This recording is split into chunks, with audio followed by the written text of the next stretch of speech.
Antoine is going to be crowned your WOR Season 10 champion. And history's been made. Ballina, the first WOR PS4 champion.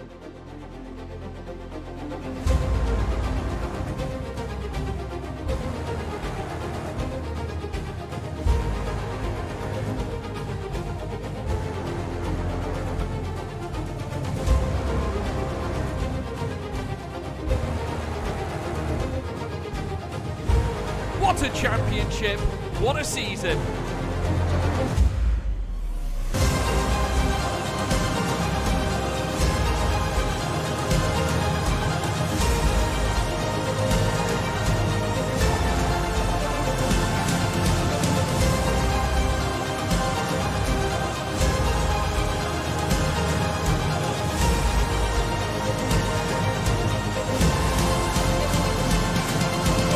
Absolutely phenomenal.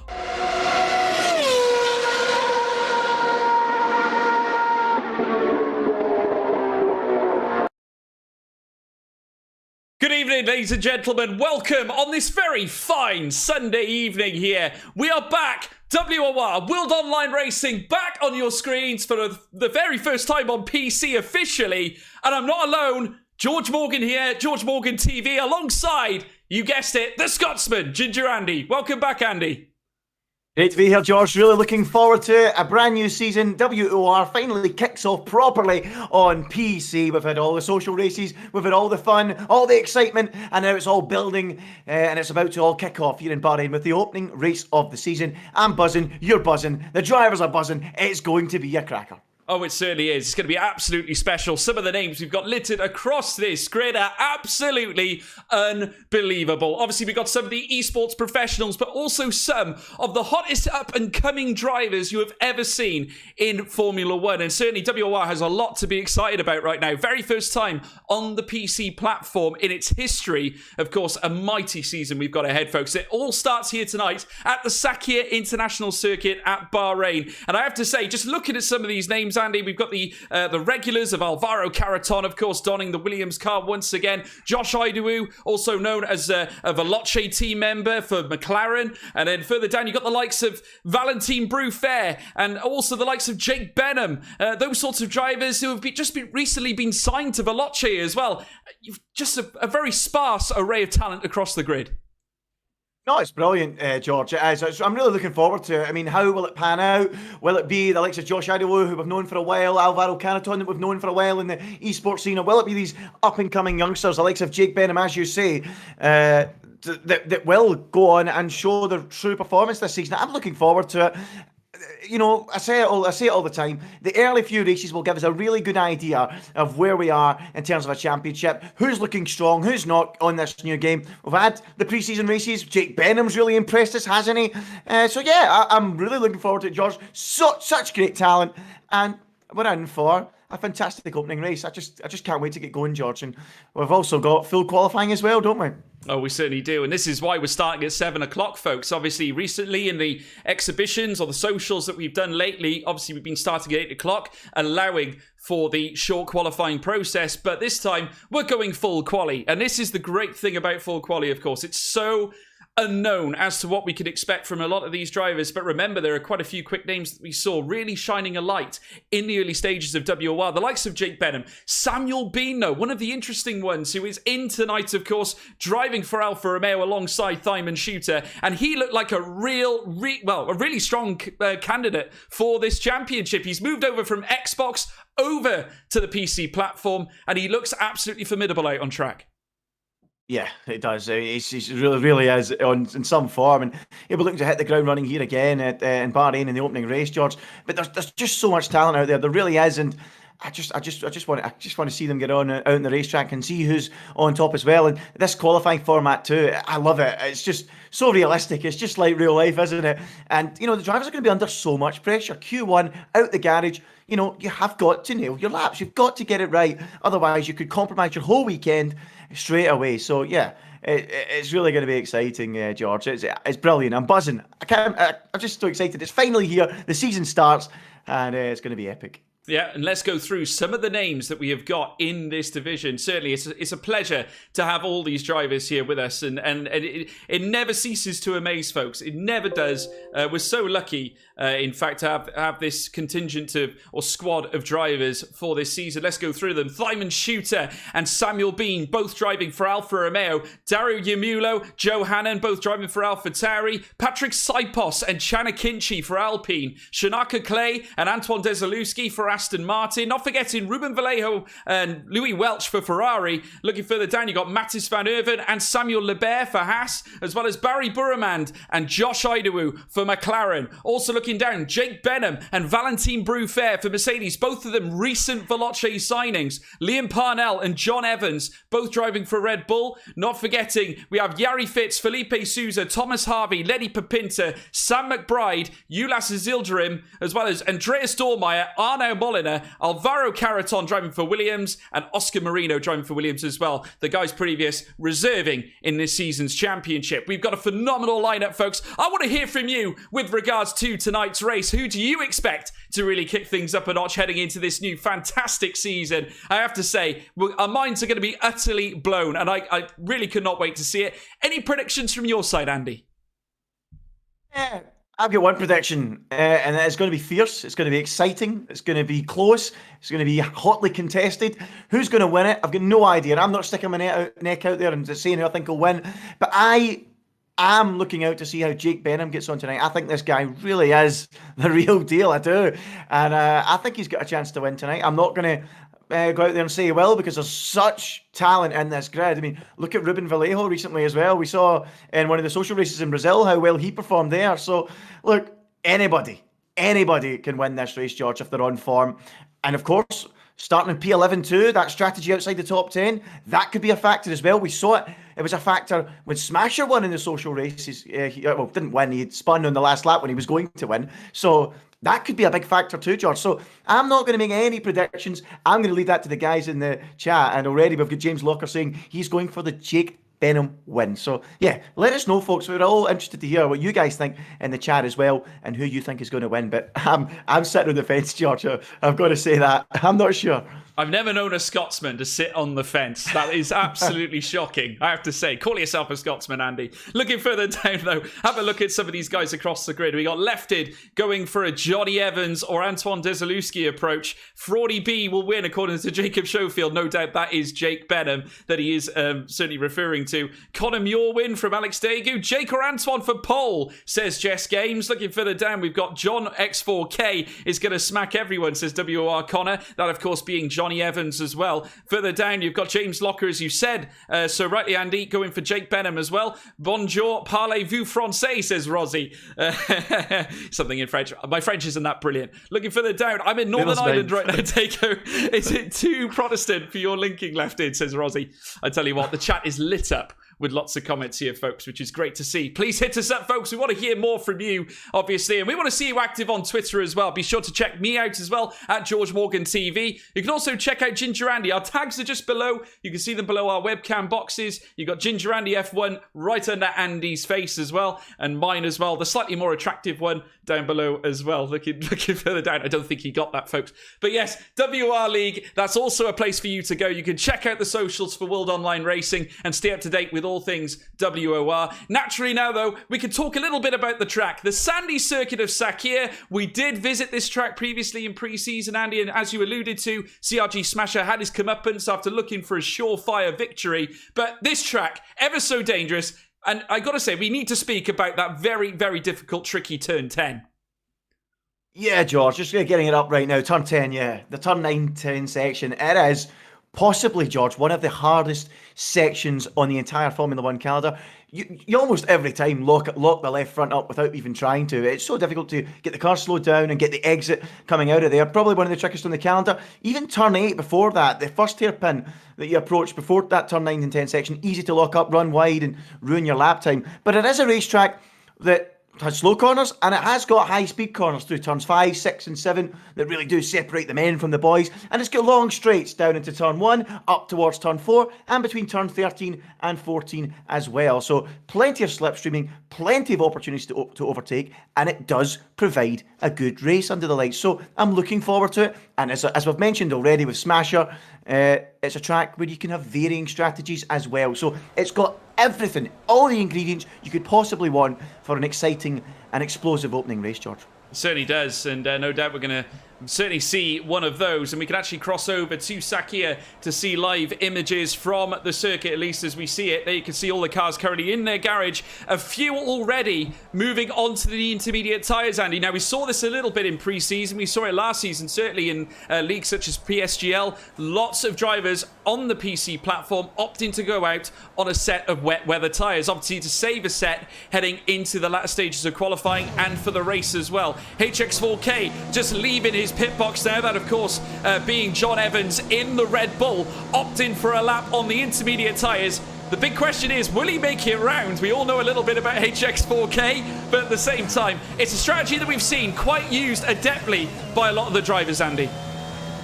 Yes, I've never seen it. I've never commentated on drivers in a Q1, Q2, Q3 yet, but intermediate tyres, okay, interesting one. Save a set of tyres, makes a lot of sense, I suppose, doesn't it? So out they go onto the track and tippy-toeing on the intermediate tyres, and there won't be much grip on them, George, so I hope none of them makes a fool of themselves and goes spinning off into the wall. But we are underway for qualifying the opening race of the season. This is where all the sandbags come out from pre-season, if they have been sandbagging, and, well, it's an opportunity to really show their pace. This is where it all matters. This is where they really show their hand for the season ahead, and we get to see who is the quickest of them all as they all head out there for an outlap on varying sets of tyres. Yep, absolutely. Plenty out on outlaps. We have currently 7, 8 drivers now, in fact, out on outlaps right now. All of them, though, donning those intermediate tyres. Though eventually, I'm sure we'll see a few of them on the softer compounds. Certainly the slicks will be donned in order to set representative lap times. This is a chance for a lot of these drivers to set initial laps just to get used to the circuit, put a time on the board, a little banker, even though it's not really a proper banker, I would say, but at the same time, it's good just to get a time on the board, just so you can compare the speed in different sectors, the effectiveness of the tyres as well, and also I suppose the grand result out of it, which is saving a set of tyres. That's the all-important vital thing. That's the strategy that these drivers are adopting. We've seen it frequently in the world of esports, certainly in league racing. It's a very clever tactic that is utilised, but obviously around Bahrain, their tyres that usually a team I can't imagine would usually bring with them, Andy. No, not at all. Bahrain the word rain might be in the name, but it never rains here. I'm going to show you that as the drivers head out there on the racetrack. And actually seen one of the Renaults just sliding off in the background on those intermediate tyres. Serves them right for going out in the wrong tyre. I'm telling you, get them out there in this offset, let them burn them all up, and let's see them struggle, George. But no, it's a clever tactic. Totally understand why they're doing it.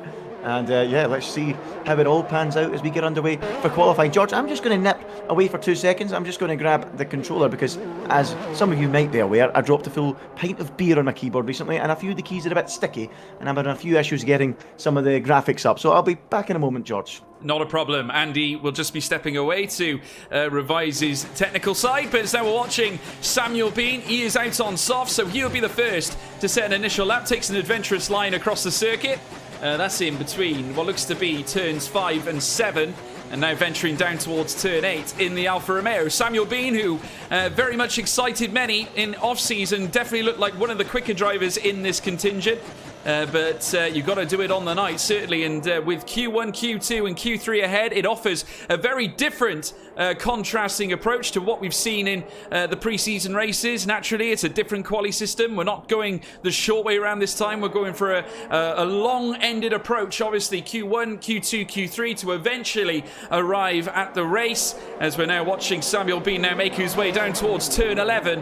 And he's trying to nurture those tyres around, not putting too much force on them, keeping them nice, keeping the tread lovely, just ready for when he does want to power onwards, as French now immediately sets the first lap The first official lap on the board, a 141.244. Nothing to scream and shout about just yet on intermediate tyres, but nevertheless, a time nevertheless, as we're now looking further down. You can see Samuel Bean once again just making his way, just easing the car around gently. Dario Yamulo comes across the line next and smashes French's time, also on intermediate tyres, though, with just under 4 seconds the difference. Incredible stuff. And we will wait and see what the others can do. Certainly Samuel Lebert and Lewis Welch are also out on times, and also Liam Parnell and Thyman Shooter also yet to nail a time on the board as well, as we're now watching Dario Yamulo make his way around. Liam Parnell, in fact, makes his way up into P2. That's the Red Bull across the line. And looking further down, you've got Samuel Lebert as well, moving up into P3. Plenty of times in the offing, obviously in this very early stage. A long way to go, just over 12 and a half minutes remain here in Q1, so still plenty of time for the drivers to nail down lap times out on the softer compounded tyres. So do brace yourselves, folks. We're going to be in for a hellacious ride. And Andy, are you back with us? Yes, I am back with us. Just plugged the PlayStation controller in, the ever-reliable PlayStation controller, and it has helped me out. But yeah, it's looking good early doors in qualifying, George. I'm sure it's all going to get really hotting up towards the end of the session. But yeah, I've got to say, let's talk about this qualifying format in general. I mean, I like it, George. I mean, it's a lot of realism. It's what we prefer. The drivers are really going to be tested, and it's going to be all about just making sure, for the top guys anyway, that they get the right lap in, they get the banker in at the start of the session or quite early on, because they don't want to be at the end of the session chasing their tail and running the risk of dropping out of qualifying entirely. So, you know, for some of the drivers, they might drop out early here and have their feet up, but watching over the rest of the sessions. But, you know, I like it. It's going to be a real test for them, isn't it, George? Yeah, it certainly is. It's certainly going to test their wits, test their mettle. Certainly heading into a race weekend such as this. It's a very different prospect. Like we said before, no other tier is doing this kind of racing, or certainly this kind of qualifying this season. It is just solely a tier 1 venture on the PC side, as Mattis van Herven now makes his way down towards the next right-hander, of course, at turn 14, and he'll have another one to take at turn 15 before he can begin his hot lap here at Sakir. French, of course, now entering out very shortly on soft tyres. He's changed his set, obviously initially setting a time on the inters, as now we're watching Mattis van Herven now heading down towards turn 1, and we'll watch along as the Haas makes his way around on his hot lap now. So this will, you'd expect, put Mattis at the top of the table, at least for the time being. Wheels away around turn 3 and heads his way down towards turn 4 now. Haas, of course, very much struggling in certainly real-life Formula 1, but we all expected it due to the fact that the developments have sort of ceased with the Haas team. Lately, they have been entertaining, though, new drivers, new talents from Formula 2, such as Mick Schumacher and Nikita Mazepin, so it's up to the esports guys to start turning things up for this Haas team. But certainly Mattis van Herven, the Dutchman, is not to be trifled with. Has pulled off many a good result in the past, and you would not write him off to do the same here again as he makes his way out of turn 10, hightailing down now towards turn 11. Mattis van Herven now is just going to creep through. You just want to ease the car up through the high elevation point here at Bahrain, rising up through turn 11 into turn 12 now through this next right-hander. He then has a very difficult corner at turn 13 that caught a few out in pre-season, but he's done it well as they make their way down the semi-straight now. This will lead him down towards turn 14 now. What can the Haas man do now? Mattis van Herven, as the eyes watch, all in WOR watch on, as the Haas rounds the final 2 bends at turn 14 and 15. DRS opens up. What can he land? A 124.682. We're expecting early 124s into 123s, but a 124.6 is not a bad place to start, Andy. Yeah, good start there from Van Herven then. He 124.6 to just get something on the board, something much more representative then, and you'll be happy with that, just to open his account for the session and just build your way in to this opening qualifying session of the year, the first ever on PC and the first ever Q1, Q2 and Q3 set up in WOR as well. So good start from him, and yeah, it looked pretty hooked up around the track, didn't it, as his teammate now heads out on an outlap on the soft compound tire. Who else we got out there pushing on the soft, George? Because I am desperate to see someone out there pushing hard on a set of soft compound tires. I think OMG's Joe is coming across the line, and he's just done a 24.9. So 3/10 away from that effort from Van Herven then. Yeah, Shanaka Clay also coming across the line, has yet set time, but he's just bursting through now in towards turn 1. But OMG, it's Joe. That's Joe Hannon making his way up into P2. Approximately just under 0.3 of a second slower than Mattis van Herven, but nevertheless on the board. And soon you'd expect him to go again later on as Shanaka Clay makes his way down towards turn 4 now. He's going to be easing the car around the next right. The Aston Martin that has tasted certainly superb results for the likes of Lucas Blakely and Shanaka Clay in the past. Both of them a grandiose pairing in the world of F1 esports. Naturally, as we're now watching Shanaka Clay round turn 8 now, and you firmly expect this man to plant the car somewhere higher in this classification. Coming down through towards turn 9, turn 10 next, just eases the car around this very, very treacherous turn 10. Down now, DRS opens up now in the semi-straight in between turn 10 and 11 as he now makes his way through, hugging the outside line on the curb to get an ease of access, heading up towards turn 12, now out of turn 11, and certainly grip into the track like glue right now. The Aston Martin in the green, looking to rise through turn 13, coming down the stretch now. Sector 3 is pretty much on the cards. DRS detection zone point just before turn 14. Now it goes green as they round the next couple of right-handers, heading up towards the DRS line, in the rear wing will open up here for Shanaka Clay. What can he land here? It's a P3 only, a 124.941, approximately a 100th of a second slower as Valentin Bruffair makes his way into P1. The new Veloce signing in the Mercedes. The Black Arrow strikes the top with 7 minutes to go. Yeah, Valentin Bruffair showing his quality once again and pops himself up into P1. Ruben Vallejo in the Ferrari is also out there and pushing hard as Josh Idawu now pops into second position as he sweeps up the hill here. Vallejo through turn 11 and into 12 and 30. You do not want to get near that curb on the inside because you'll spit you out into a high speed spin. Through turn 13, hug the inside like your favourite granny, and then heading down this short straight towards turn 14 and 15. Watch the car here, right out to the edge of the track to open the corner up as best he can to give him the exit. He might just run a little bit wide and pick up a toe from the car in front, and I think he's invalidated it, and it will be a 24.8, but it's invalidated, and in that case it'll be no good. I think he might just have invalidated that at the final corner as Jake Benham makes it at Mercedes 1-2 at the top, a 124.397, George. Yeah, very, very familiar scenes here at the top end. Jake Benham as Simon Shooter! Wowee! Out of nowhere, just nets it. I was just about to say a very, very familiar sight with Jake Benham and Valentin Bruffair painted in Mercedes colours at the top end. But Simon Shooter, what a visit up into P1, signed to Veloce as well, and signed more importantly to the Alfa Romeo Cyber Esports team, and they'll be delighted to see that their man up at the top end with a 124.389, and that's spectacular, isn't it, Andy? Brilliant stuff. No, it's really good, and I'm just looking forward to watching these drivers really, get into the groove in this session and just slowly find more confidence, find more time, and the lap times will just keep tumbling and tumbling away, and it's great to see Alvaro Carreton is now out there on a lap at the minute. Let's see what he can do. The Spaniard, as he makes his way into turn 11. It's just such a wonderful corner, turn 11. You just carry so much momentum, use all the racetrack right out to the extremities of the circuit through that turn 12. What's it going to be? 103.4. Through the second sector, it's showing up as purple for the Williams driver through that part of the lap as he now shoots down towards turn 14 and 15, and watch it, all these drivers trying to find every last second they can right out to the extremity of the racetrack. Once again, tidier than Vallejo round the final corner, just keeps it within the limits, keeps the track, the lap valid. What's it going to be? 24.4, and he goes into 4th place.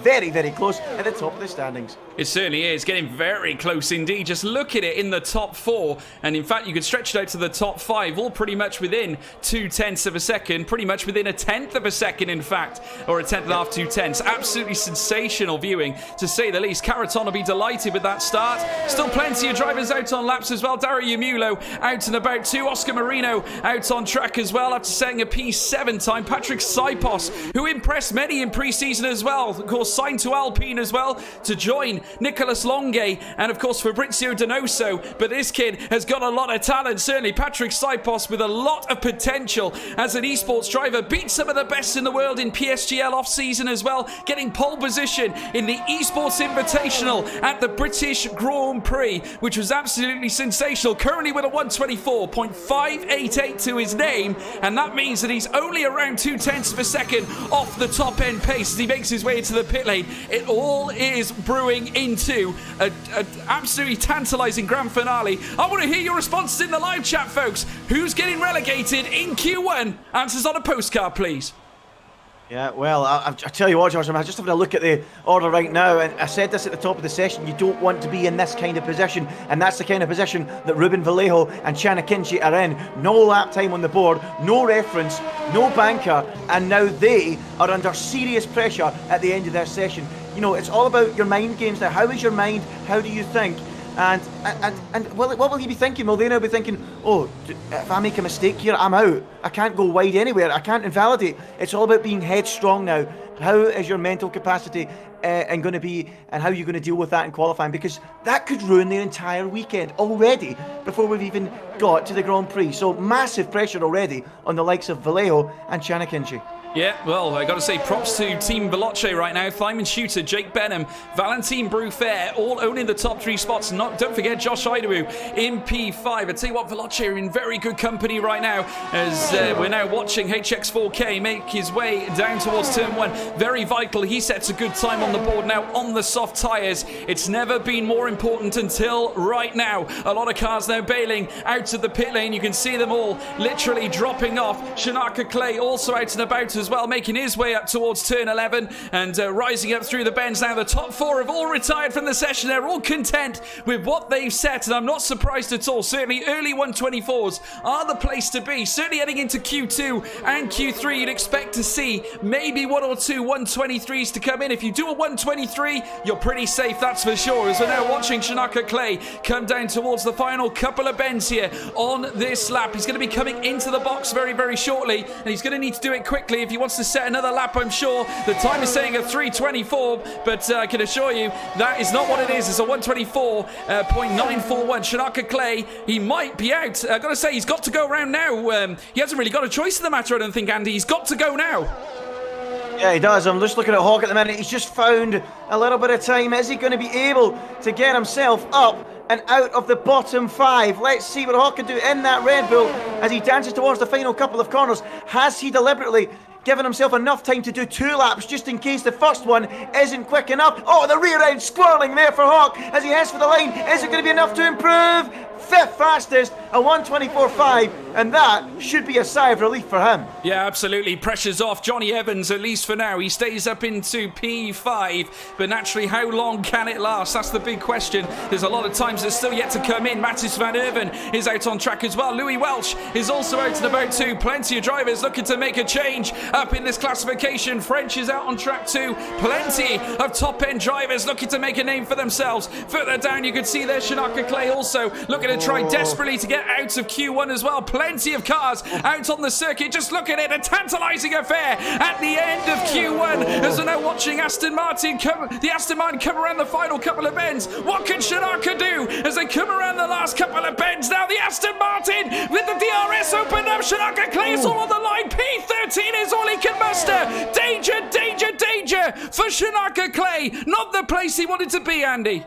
The fingernails have been bitten away down at Aston Martin. He's looking very ragged here, Shanaka Clay. He's not responding well to the pressure here, and he is under serious threat of elimination and immediate giant killing in the opening here if we lose Shanaka Clay in qualifying 1, and the odds at the minute are he very well lose him.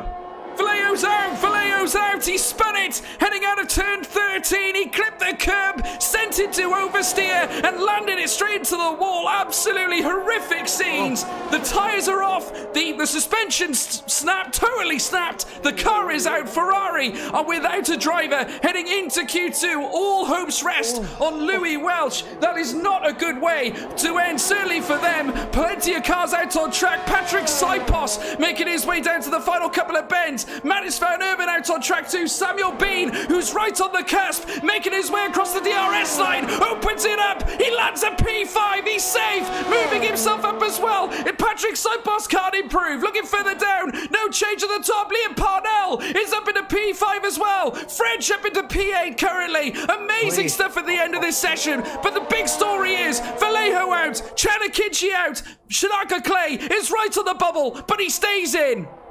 Oh, he's lucky. He's very, very lucky, George.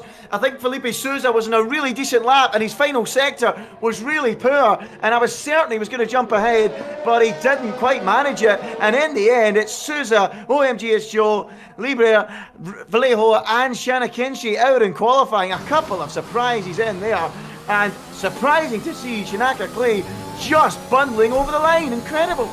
Yeah, I gotta say, he risked it. It got so tense. I have to say, Andy, I thought he was done for, but it was enough on the day. Simon Shooter, amazing effort. P1 for the Alfa Romeo. Jake Benham and Valentin Bruffair. Mercedes in tandem once again. How strong is this lineup? You've got Alvaro Caraton in P4, Liam Parnell, Samuel Bean, Oscar Marino, HX4K, French, Josh Idawu, Patrick Sipos, Lewis Welch, Dari Yamulo, Mattis Van Erven. Looking further down as well, P15, Shinaka Clay in by the skin of his teeth out of Q1. Felipe Sousa, Joe Hannon, Samuel Lebert, Ruben Vallejo, and Shanakinshi all out in Q1. But what an incredible start to quali, Andy. We did not expect half of that to happen. Vallejo out in absolutely unfathomable terms, and Shinaka Clay right at the bubble, but he stays in. But how about those two Mercedes drivers?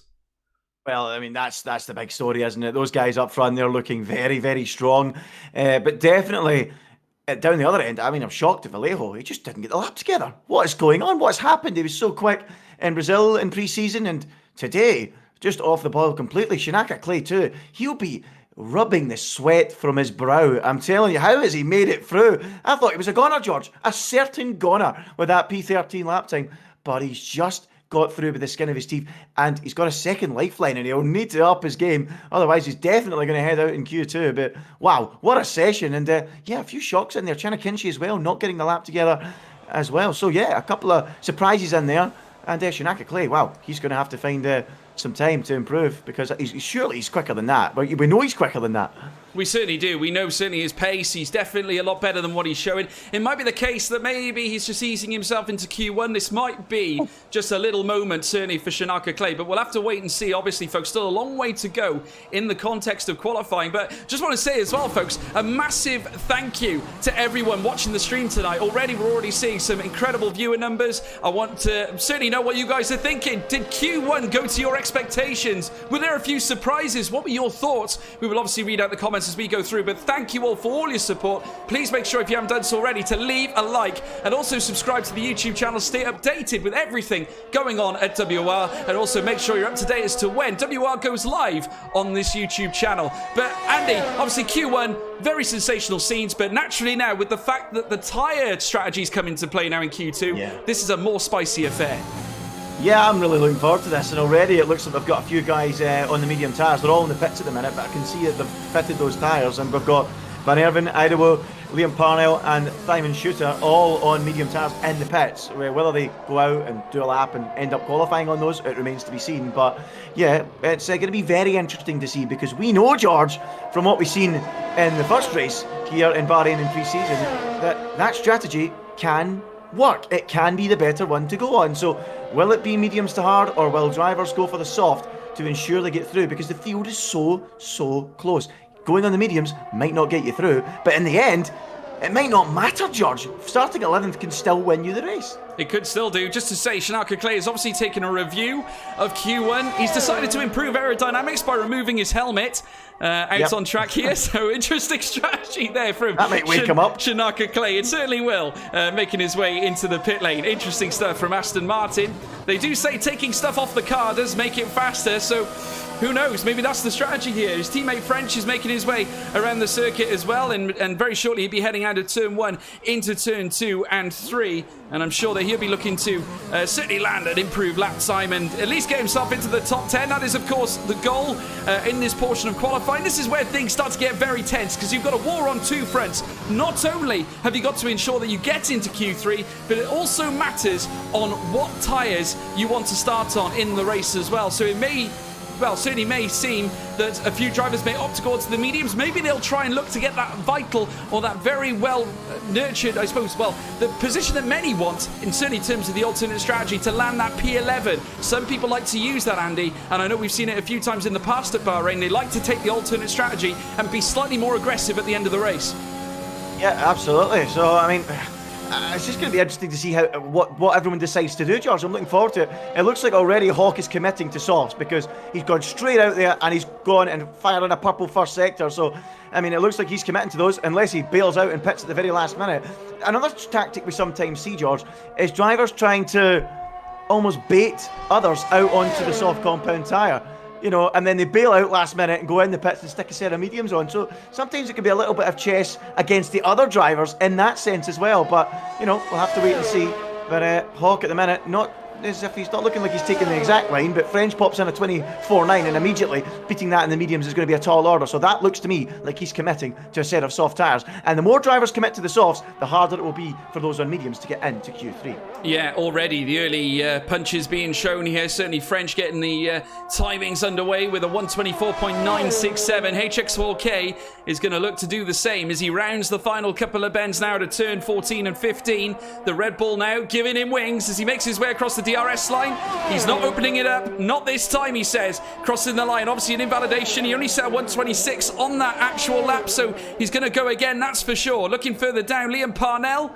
Also out on track 2, and the other Red Bull car will also look to try and taste the top end. But have a look at some of these drivers though, Andy. We've got such amazing names on this circuit, some of the best up-and-comers in F1 esports, but also some very high-flying names in league racing. And I know we mentioned Brufair and obviously the likes of Jake Benham, but also the guys like Samuel Bean who impressed. But let's not forget as well the McLaren youngster Josh Idawu, a relentless, certainly relentless driver on his day.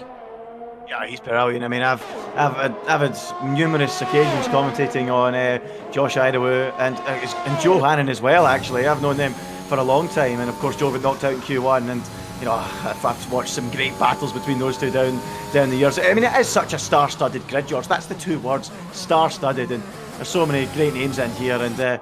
No, it's a pleasure for us to commentate on it because it is great action that they're providing, both us as commentators and the viewers as well, and that's why so many people are tuning in to watch it. And yeah, what a field we've got, and yeah, I'm just looking forward to seeing how this pans out. Shinaka Clay, George, has gone out there on a set of medium tyres and he is gunning for it in this first sector.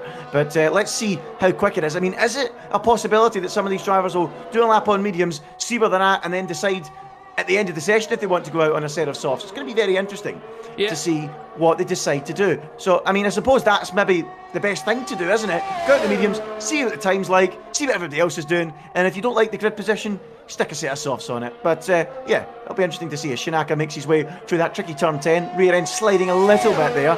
That will have hurt his traction as he then heads to turn 11. I love this corner, I've said it a couple of times already. You sweep in, use all the racetrack and a little bit more in that case from Shinaka Clay, and then sweeping up the hill through 11 and 12.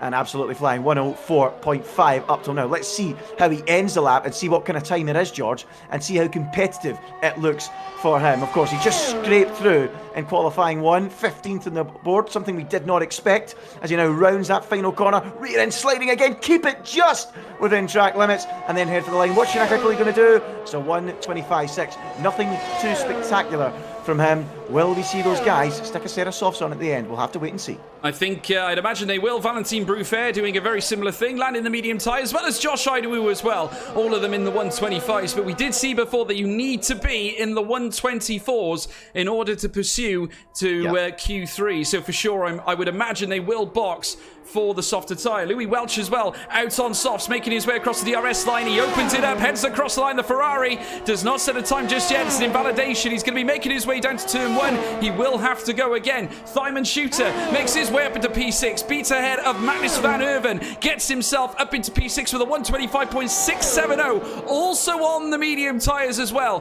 Patrick Seiposted out on the track. Lewis Welch going around again. We can see that Samuel Bean is also out on medium tyres. Loads of them trying the alternate strategy, Andy. So with all of them trying it, you certainly imagine heading into the final, I would say 3 minutes of qualifying in Q3, they will probably end up planting those soft tyres on. Oh no, it's difficult to say because George, remember, Smasher won the race from 11th. So if you don't get through to Q3, it's not really the end of the world. Do you know what I mean? It's because you can win the race from 11th. So I'm not convinced all of them will do it. So we'll wait and see. But there's no doubt about it. 25 4s and 25 6s isn't going to get you into Q3 if 10 of the other drivers go on the softs. It just isn't. But my point is, you don't need to be in Q3.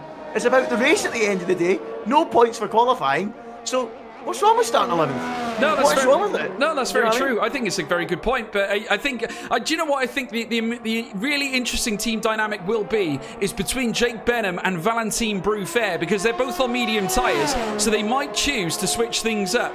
You know, if you look at it on paper, Jake Benham, of course, a very quick driver, he might choose to set a lap on medium, see how he compares to Valentin Bruffair. They might choose to take alternate strategies, which could work in their favour at the end of the race. Work together to earn Mercedes very, very good points at the end of the day. We can already see now, though, plenty of drivers out and about. Lewis Welch out and about. So's Alvaro Carreton out on medium tyres as well. We can just see them now whittling their way through. There's Lewis Welch now. Alvaro Carreton, in fact, setting, I believe, hasn't yet set a time. Lewis Welch just crawling around the track there. You can see Alvaro Carreton now on our pictures, heading around through turns 9 very shortly, around turn 10. The Williams driver will be looking to set his initial time out on the medium tyres. It might be that this man does opt for the alternate strategy, using all his expertise from F1 esports, and it'll certainly prove to be very useful against a field of this quality, Andy.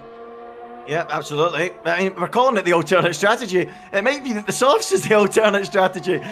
So many people are considering jumping on the medium tyres. I love it, because it's just a game of chess, isn't it, to see what the best thing to do is. But here comes Alvaro Carreton then, currently 12th quickest, currently one of a few drivers without a lap time on the board. How does his medium tyre run compare to others? The best medium tyre run so far, a 25.4. It's now been bettered with a 1:25.2. That's a brilliant lap from Alvaro Carreton. That's magnificent. Yeah, that is superb. Wow. That could be enough to get to P11. We'll have to wait and see, folks. But obviously, Alvaro Carreton, very impressive show of pace. Goes ahead of Patrick Saipos and ahead of Josh Idawu. That is absolutely brilliant from Alvaro Carreton. The Spaniard has been absolutely electric for Williams, and Williams have shown their faith in this man. He's been with them now for a couple of years, has performed at the highest level with this team, and you can see why. He is absolutely tenacious out on track. He's the apex predator. He is just that good. Alvaro Carreton into P2, a 125.235 to beat on medium tyres. Samuel Bean made it into P5 himself on mediums. Impressive by the Alfa Romeo as well. Further down, HX4K also out on mediums, making his way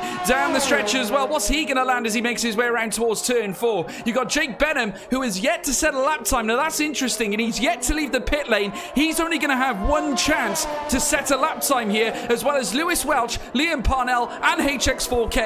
I'll tell you what, Andy, I'd be very nervous if I was one of those four. Yeah, well, you know what? They trust themselves. I like it. It's brave, and they've confidence in themselves. The pressure's going to be piled on them, and it's self-inflicted. They've done it themselves. They've put pressure on themselves, and they believe they can do it. And I like what Jake Benham's doing, because the track's going to rub it in towards the end of the session. He's going to get the medium tyres at the optimum time to give him the best opportunity to do a lap on those tyres and get through. It's clever. It is. I like it. And I'm just really interested to see what everyone chooses to do at the end of this session when the plug is pulled and they all pour out the pit lane. Yeah, well, Patrick Saipos has just left the pit lane on a fresh set of soft tyres, so he's going for the throat here in this qualifying session. He's not messing around. The Alpine man has been very, very impressive as a qualifier in the past. HX4K not happy with the medium tyres. He's going to have to be quick. He needs to box ASAP because he needs to get a set of softs on if he wants to stay in qualifying. We'll have to wait and see. Further out, Lewis Welch out on track 2. Let's go back to Patrick Saipos, who's just about to set a fast lap, certainly I'm sure himself, making his way down towards the next right-hander out of the final couple of bends at turn 14 and 15. The Alpine, who's looking to once again taste glory yet again, who's now going to open up the DRS, makes his way up across the line. P1 for Patrick Saipos, take a bow. The Alpine driver nets a 124.187, and that's enough to beat Antoine Desaluski, also known as French, into P2, and he beats him by a staggering 7/10 of a second, Andy. Wow, that's the best time we've seen so far over the course of the two sessions from Patrick Saipos. Great effort. Jake Benham, by the way, and Liam Parnell, they were sitting in the pits all session on mediums, and now they've bolted a set of softs on, and now they're going to come out the pits. So there you go, just sitting there waiting, letting everyone else lay their cards out, and now Jake Benham coming out the pits on softs, not mediums. But I tell you what, that time from Alvaro Carreton earlier, George, he's retired. There you go, he's retired. He thinks that medium tyre run might get him through, because enough people might go on mediums. That's interesting. very interesting. Caraton's well positioned here. He is. Well, I think utilising those mediums to get a time of a 125, I genuinely believe he's going for that P11 spot, Andy. And I think he's a favourite to do it. I have to say, when he said the time, I thought to myself, yes, this is the answer. This is what he needs. The question is, though, will others... Well, Dario Yamulo's retired as well. I'm not sure whether that was intentional, if that was an incident, but he's out of qualifying. So Dario Yamulo has no intention of going into Q3. He certainly won't do if HX4K, Lewis Welch, Jake Benham, Liam Parnell, and Mattis van Erven all set improved lap times. Certainly, they've got to set improved lap times from P12 downwards because they haven't set one yet. But nevertheless, it really does staggers me that some of the differentials in strategy, it's going to be really interesting to see who is going to utilise it better as now Antoine Desilewski comes down towards the final couple of bends here in his Aston Martin. Further down, Lewis Welch also out on a hot lap. He's on medium tyres as well. That's brave at this stage, Andy. George, I'm actually stunned that more drivers aren't on medium tyres. We've seen in the pre-season race how much of an advantage it is to be on medium tyres. I am stunned that there's not more drivers doing it. I'm stunned the likes of Jake Benham are out there on softs. I really am. Because Alvaro Caraton, in my opinion, is put himself in a magnificent position if he starts this race from P11. Well, here we go then. Let's see how it all pans out then. Louis Welsh is not going very quickly on those mediums at the minute. Jake Benham has started a flying lap on a set of the soft compound tyres. Let's see how quickly he's going to try and go. He might even, George, try to just go a fraction quicker than Caraton. Yeah, he might just... He might do. I think you're absolutely right. I think that's the marker. I think that's what he said. He's saying to himself, I'm going to give it a go. Shanaka Clay, you would not write him off to do that. Patrick Sipos has retired. No guesses required why. You got there Antoine Desilewski, who's currently in P2, making his way down towards turn 11. He's on the soft tyres. He's going to look to upend Patrick Sipos. This is a huge lap here from Antoine Desilewski, of course. He wants to try and net a real strong improvement. He's gone 3/10 quicker in Sector 2, makes his way down now towards the final couple of bends at turn 14 and 15, and the green machine in Antoine Desilewski in the Aston Martin, rounding the final two bends here at this Sakhir International Circuit, opens up the rear wing. Can he beat Patrick Sipos to the top end? No, he can't improve enough. He's improved by 3/10. He obviously made it all in Sector 2, but he's a staggering 5/10 back. Yeah, well, there you go then. Louis Welch now out there on the medium tyre. Let's see what he can do. He's the next one, or one of the next ones to cross the line. Is the Mercedes going to be there before him of Jake Benham? He will. Now, I'm interested to see what Benham does here. Is he going to go absolutely flying up to the line here? Let's see. Across the line he comes. Is he going to beat Sipos? No, he goes second quickest, and that will book his place in Q2. And Caraton continues to drop down, but crucially, Louis Welch is slower than Caraton. As Simon Shooter now. Simon Shooter pops up into second position. Yeah, and also HX4K up into P8. You can see he slowed down just before the line. He was going for the P11 himself. Very interesting tactic there. Shanaka Clay gets himself into P10. Immediately trapped by Josh Idaru, who's into P10. HX4K, sorry. Valentin Bruffair up into P8 as well. They're all slowing down before the line. But that's all she wrote, folks. Sensational stuff indeed. They all battled through. The mishmash in the strategy approach was absolutely sensational. But Patrick Sipos, he is on P1 here in Q2. Wow. Simon Shooter in P2 himself. Jake Benham in P3. Mattis van Erven P4. Liam Parnell in P5. Antoine Desilewski or French in P6. Alvaro Caraton on mediums in P7. Valentin Bruffair P8. Lewis Welch on mediums P9. Samuel Bean P10 on mediums. HX4K gets a highly anticipated 11th place spot. Josh Idaru alongside him in P12 with Shanaka Clay, Oscar Marino and Dario Yamulo on P15. They've all been eliminated, but sensational stuff, Andy. And again, we see that outrageous pace from Patrick Sipos to take P1. But how about Alvaro Caraton, also Lewis Welch and Samuel Bean into Q3 on medium tyres? That surely puts them at a heavy advantage. Massive, enormous advantage. Those three are in a sensational position, Josh. They are. What a brilliant job from those guys to get through. It was just such a tactical game. Do I blink? Do I not? Do I jump on the softs? Do I go medium? What do I do? And in the end, those three got the best laps in of everyone on the medium tyre, and it got them through because others behind them were doing alternate things, and some of them were going for mediums too. And there you go. That's what happens. And those three are in a I can't stress how big an advantage they've given themselves here. And they might even be at the front as well now. Like, it's all well and good being 11th and getting a fresh set of tyres, but if the other drivers are on the mediums and they're at the front, then you've lost your advantage, haven't you? So those three getting through, what an advantage that is for those three. Well done to them. Yeah, absolutely. Brilliant display of strategy and certainly pace as well. The combination of the two, obviously, if you have those two ingredients, you're going to be a very formidable force, certainly out on track. And it's interesting to note, though, as well, that the Mercedes pairing are once again knitted together, and you'd imagine that they will work together in order to enhance their potential in this session. We've got just over 10 minutes of qualifying here ahead of us in Q3. Now, this is where you start to see the slingshot of times coming through. This is a gunslinger of a session, this one, folks. It's absolutely sensational. Brilliant. Absolutely brilliant. Looking across this grid, plenty of names that can tickle the top end. I'm fascinated to see what the all-star Jake Benham can do.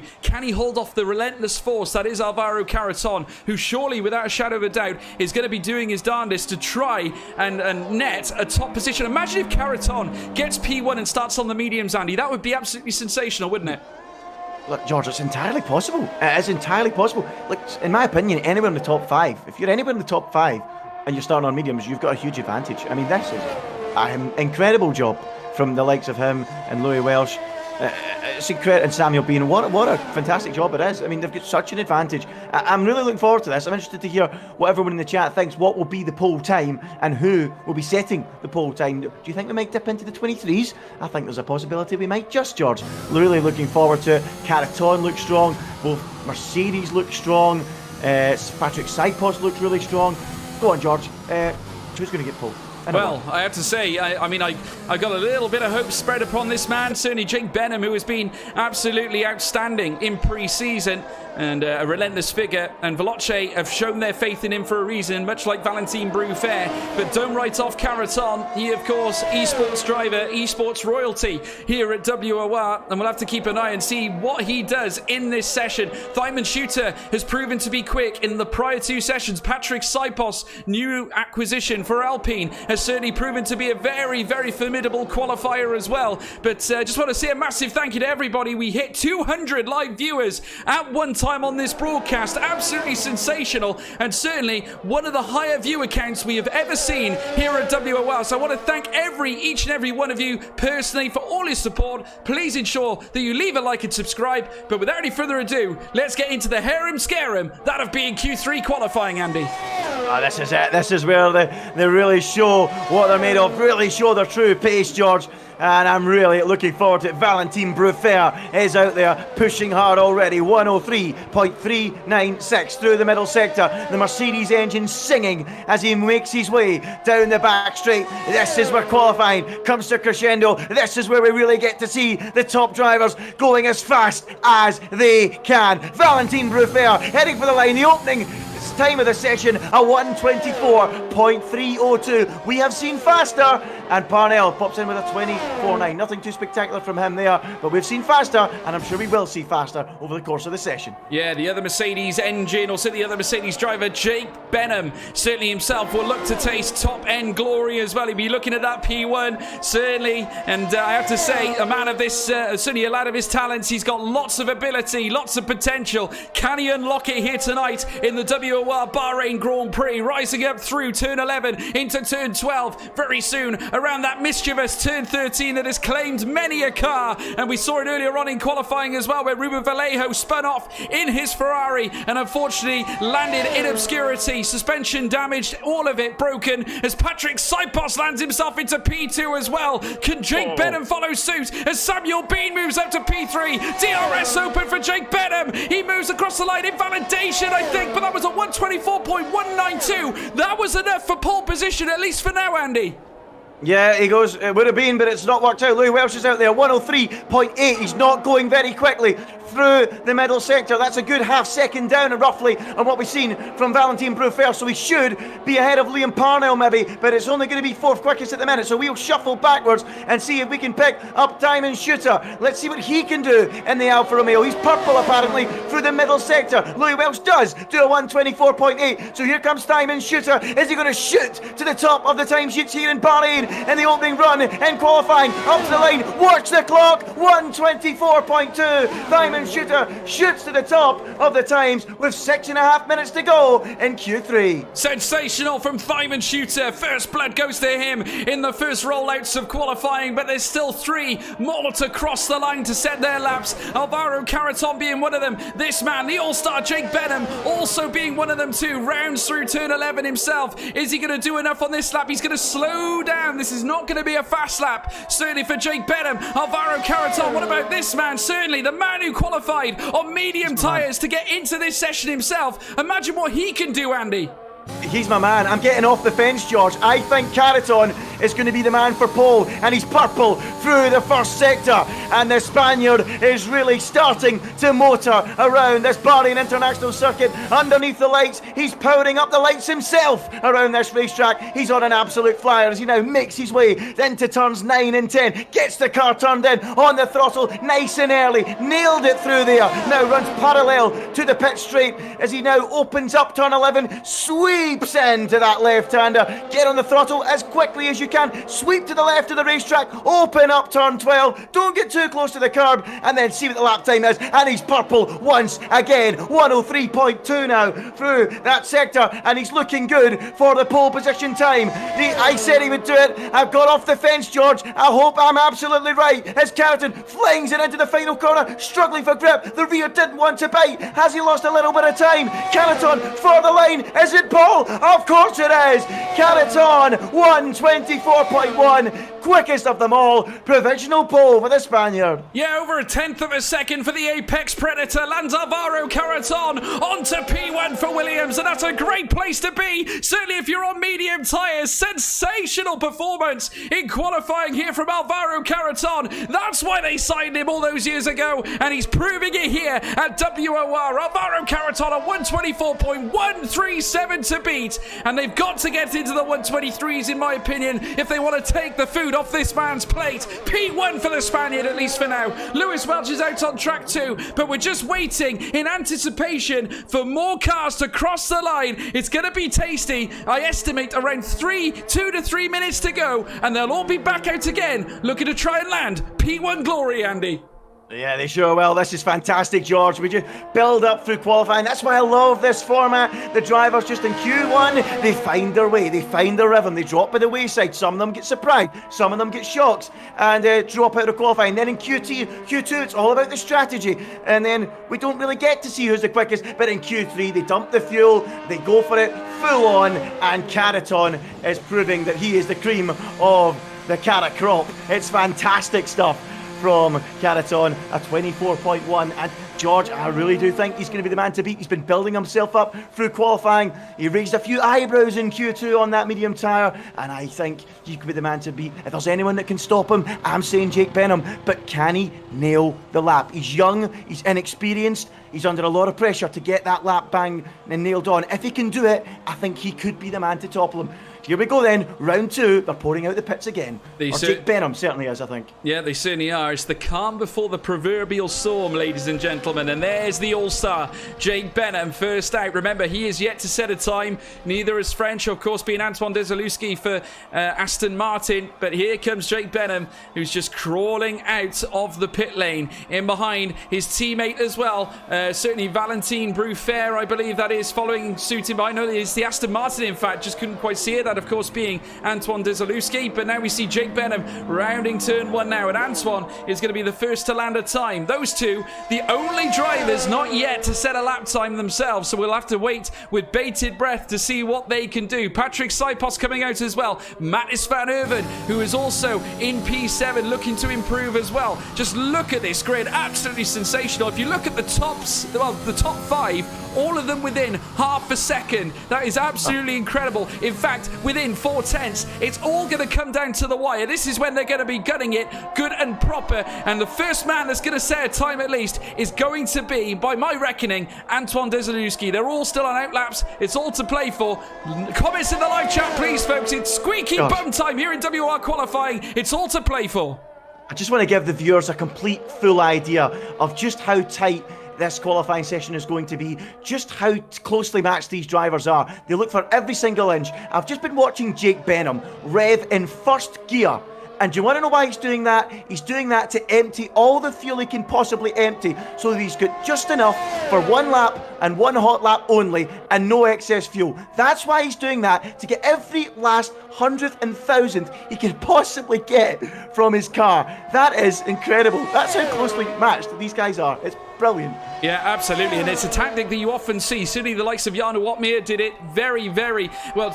Did it quite regularly, in fact, in last season's PSGL PC Championship, and certainly we've seen it before with many drivers opting to try and lighten the car as much as possible to ensure that they can pick up better delta heading into each corner. Here comes Antoine Desalewski into turn 4 now for Aston Martin, and certainly as he now winds his way through turns 5, 6, and very shortly 7 as well. You can see him hitting every single apex on this circuit, heading into that notorious turn 8 as well. Very easy to oversteer at this point on the track as he now bursts on the power now, heading down through towards turn 9 into turn 10. The Aston Martin just wants to feather it slightly, feather the brakes, feather the throttle, and punch it now with DRS open, heading down towards turn 11, and very shortly they'll take the elevation rise up through towards turn 12 and turn 13, where we've seen so many risky maneuvers, including Ruben Vallejo's incident early on. Remember, it was CRG Smasher who unfortunately came to a crumpled end at that bend in the pre-season race, as we now watch Antoine Desalewski now down the stretch in between turns 13 and 14 as he makes his way down towards the last couple of bends at this hellacious circuit. The first time to be set on his lap. Is he going to do it? Across the line with DRS opened up. Antoine Desalewski into P6. Not enough to get into the top 5. He will not be happy with that. Jake Benham himself rising around the next right. It's all to play for. The smoke is rising. Saipos is absolutely flying, George. He's going to be threatening pole position here. Oh, he's invalidated at the final corner, and he did a 24-0. Oh, he'll be gutted. He certainly is. Jake Benham looking to follow suit now as well. Lewis Welch certainly coming across the line eventually as well. Max Van Irvin up to P4. Jake Benham, the all-star Jake Benham with a 123.992. Absolutely sensational from the all-star Jake Benham. Breaches Alvaro Caraton's time of a 124.137. And across the line comes Valentin Bruffair. A Mercedes lockout in the top 2, Andy. Oh, it's incredible from the two Mercedes. They've left it late. It's magnificent from Benham and Bruffair. But here comes Caraton with a late challenge. He was 400ths up on his previous best. He's much tidier this time through the final corner. Is it pole position in WOR for Caraton? It is. I think it is. It is. He's done it by a fraction of a tenth. And the Spaniard in the Williams gets pole position right at the death. The Mercedes drivers thought they'd stole it, but in came Caraton, and the man with the experience, the man with all the talent, came in at the very, very end and snatched it by 2/100ths of a second. Sensational, George. Absolutely brilliant there from Alvaro Caraton. Just over 200ths of a second quicker than Jake Benham, the all-star. Had no answer. He thought he did, but he didn't. Alvaro Caraton, he certainly did play possum for a moment, but he had him by the coattails and gripped it all the way up into P1. He lands on pole. Jake Benham P2, Bruffair P3, Shooter P4, Louis Welch P5, Parnell 6, Irvin 7th, Saipos 8th, French in 9th, and Bean in 10th position. Wow, folks! Brilliant! Amazing stuff indeed. It gets better and better, certainly here at WOR. We've witnessed a sensational Q3 in qualifying. Amazing stuff indeed. Caraton has done the business. Williams will be delighted, and he's on that medium tyre as well, Andy. Oh, it's incredible. What a performance, George, so far. It's been magnificent. No points are awarded on a Saturday, but I'd give him points for that. That was magnificent. Medium tyres, nailed the lap, got himself on the best strategy, got himself in a Q3, and then right at the end, Mercedes flung everything at him, and still the Spaniard came up with the brilliant lap at the end. What a session. I'm so impressed by Alvaro Caraton, and he's the big favourite to convert it in the Grand Prix because he's on the best strategy, I believe anyway. Yeah, no, I think he certainly is. I think you're absolutely right. He's got the tyres that can go deeper into this race. He can finish perhaps more aggressively as well. If he takes the mediums as deep as he can, he could potentially finish on the softs, or he might choose to venture onto the hard tyres for the latter stage of the race. I personally would imagine he might try and sample the soft tyres later on in the race, but we'll have to wait and see, folks. But that depends on the tyre life and how he can nurture them in a race such as this, because when you're up against pressure, like the likes of the two Mercedes behind you, they're going to be a very menacing partnership. I'm getting a lot of Jarno and Danny Moreno vibes from those two at the moment. I have to say, Andy, very, very interesting teamwork here from Mercedes. You have to wonder whether that's going through their mind. Yeah, I mean, it will be. Of course it is. But they look so strong, don't they? And I thought that was it. I thought they were going to steal it away right at the end, George. But no, it was not to be. And Alvaro Carreton came steaming in. And yeah, I mean, it's now two Mercedes against one Williams. I mean, we see this in Formula One a lot, don't we? With when it's one of the Red Bulls, like Alex Albon used to struggle a little bit, and it was two Mercedes versus one Max Verstappen. It's now two Mercedes against one Alvaro Carreton in the Williams. So let's see, despite being on the inferior strategy, we believe, can two Mercedes be better than one Williams on the other strategy? So let's see how it looks then with everyone's tyre compounds. Obviously, Carreton on mediums because he qualified on those in Q2 to get through. Benham, Bruffert and Shooter on the softs. Louis Welsh did an excellent lap as well to get within a tenth of Carreton in Q2, and that's why he's rewarded with a 5th place start on medium tyres. Fantastic news for him as well. Liam Parnell is on the softs, as is Van Erven, Saipos and Antoine Desaluski. And Samuel Bean, George, this is an interesting one. Got into Q3 on mediums, but didn't take advantage of it. And this is a scenario where you're probably better starting 11th on fresh tyres, isn't it? Yeah, it certainly is, and we'll have to wait and see how he does manage it. Certainly the tyre life is going to be a bit tricky, because obviously he would have landed a lap or so's tyre wear on that compound in qualifying. So HX4K in a very good position himself. Josh Idawu as well, just in behind HX4K as well, will be on a similar strategy. Just look at the list though, there's still plenty of quality drivers in the bottom end of the classification. We want to hear from you folks. Obviously light us up with your predictions heading into this race. I'm going to talk to you as well, Andy. What are your thoughts of this? Are you still going with Carreton heading into this race? Yeah, George, I'm off the fence, mate. I'm off the fence. Carreton, medium tyre, best strategy. He set it up beautifully.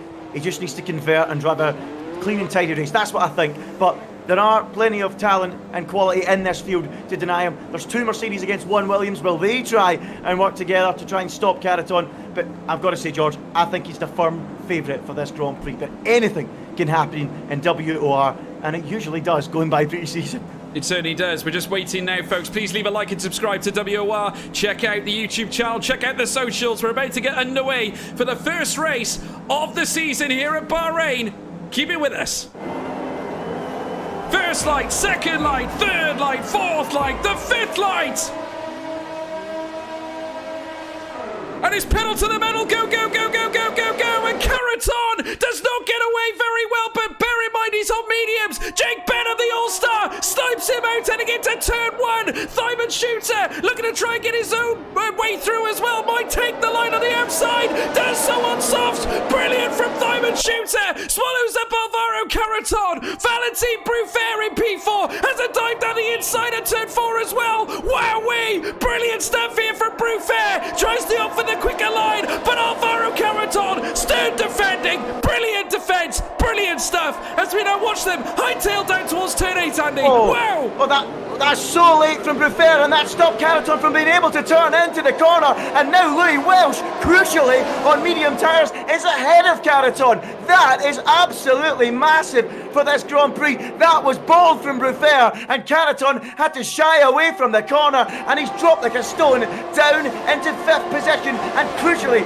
behind Louis Welsh. He's a big loser on this opening lap. He's down 4 places. Liam Parnell is down 6 places, and there also appears to have been an incident further down between Josh Idawu and Oscar Marino, because they both lost 7 and 6 places respectively. But Jake Benham, unsurprisingly you could say, with Carreton on mediums, got the jump at the start, and he shot up into the lead of this Grand Prix. But Carreton has his work cut out. What an opportunistic manoeuvre from Lewis Welch. So took advantage of Valentin Bruffair's move. It unsettled the Spaniard Alvaro Carreton, and he's going to be licking his wounds after that. Patrick Sipos diving down the inside now of HX4K, who's trying to make a move on new medium tyres as they dive into turn 1 now. The Alpine, too much here for the Red Bull of HX4K, who's now got Shanaka Clay right in his grill now, heading on the outset down towards turn 4.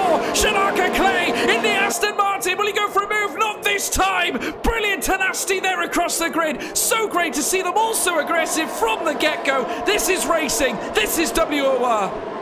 Yes, absolutely brilliant stuff, isn't it? Great racing all round so far. Oscar Marino has had a nightmare of an opening race. He's retired in the pit lane already. His session is over. His race weekend is over before it's barely begun, as Jake Benham continues to lead by 9/10 of a second to Simon Shooter, and then a bit of a gap back to Valentin Bruffair in third. The field stretching out quite surprisingly very early on in this Grand Prix, but of course the front three on softs, there are others on mediums, the gap beginning to build, and this is not what Carreton would have wanted when he sat on the grid a few moments ago.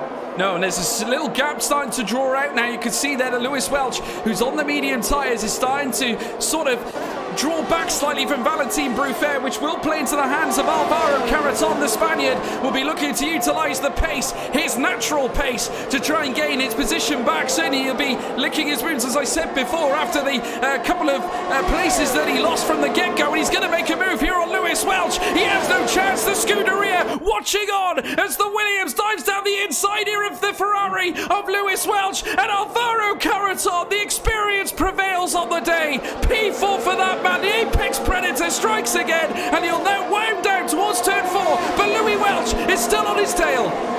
He's still on his tail, but Carreton got the DRS, and that frees him as, Van Erven locked up a little bit there, clipped the back of Louis Welch, and that allowed Antoine Desalewski to say thank you very much, I'll take 6th position from you. And has Van Erven damaged the wing? I'm looking at the car, and the Haas team can breathe a sigh of relief. No damage done on that Haas Racing Team car.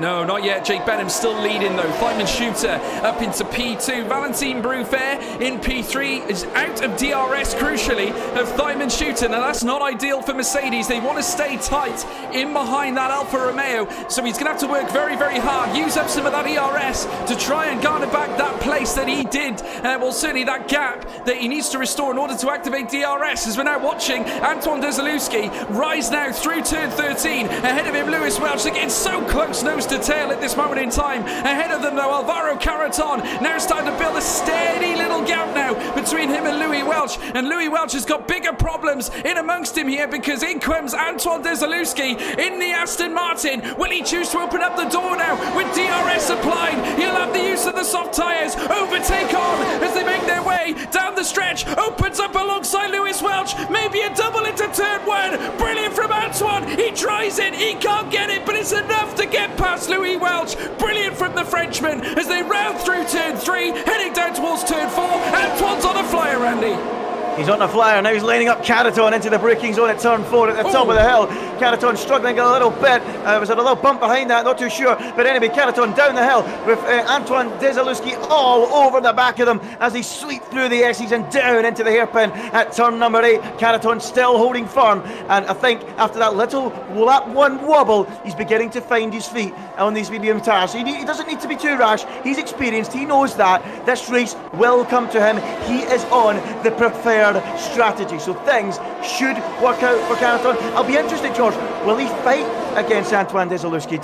Is this his fight? If he goes fighting, he loses more precious time to the leaders, and he doesn't want to be losing time, but he doesn't need to lose at the minute, because this race should come to him later on in the Grand Prix as they get to the top of the hill up at turn 13, where of course in pre-season we saw Smasher throw away what would have been a sensational victory from 11th on the grid. It's lap 4 out of 29. Desalewski with the bit between his teeth as they enter that final corner. The Aston Martin then looking lovely in the under the floodlights here, and he's now using that DRS, opens the flap on the rear wing, and he's going to breeze past Alvaro Carreton without a problem. Carreton, as we thought, doesn't really fight it. He might need to watch for Louis behind though, but he's not close enough to go for a move, and Canaton drops back into 5th place, and through goes Dezalewski up into 4th. Yeah, it was a move he had to make, Andy. He needs to get moving on those softs, because remember, it's not such a big deal for Alvaro Caraton. He's on the medium tyres. If anything, he can utilise the toe as he nudged him around turn 4. That is very dangerous. Don't want to be losing any wing parts on this car right now,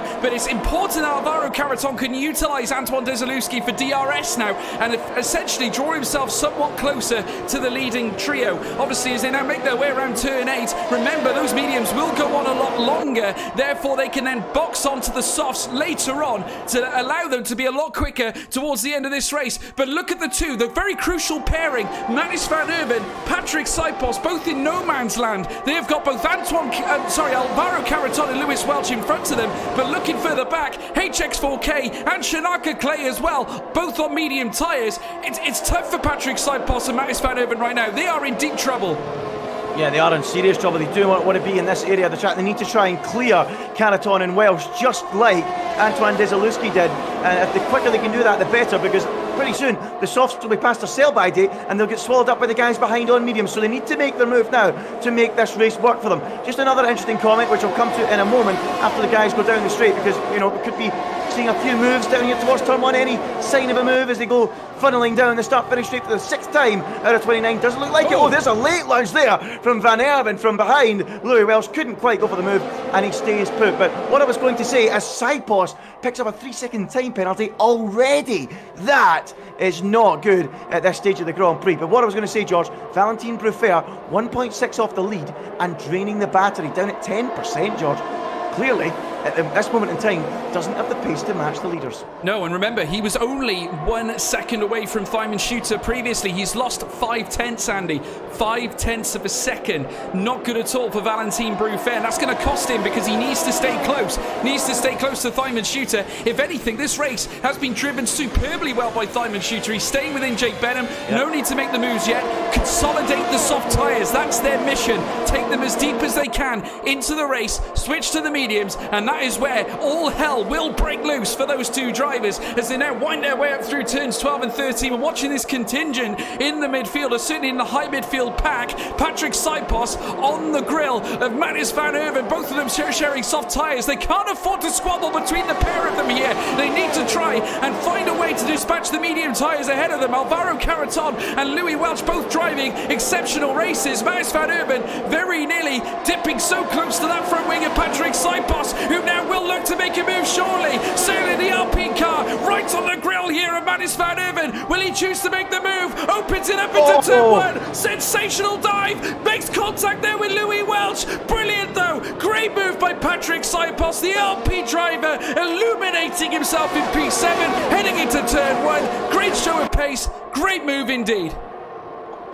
Great management of the brake pedal. George, I nearly had to turn away from the screen. I thought he was going to smash straight into the side of Louis Welch there, but he brilliantly got it under control. Past Van Erven and now straight onto the rear of Louis Welch, who's squirming around a little bit, struggling to get the car around turns 7 and 8, but he's got it all under control once again as up in 4th position.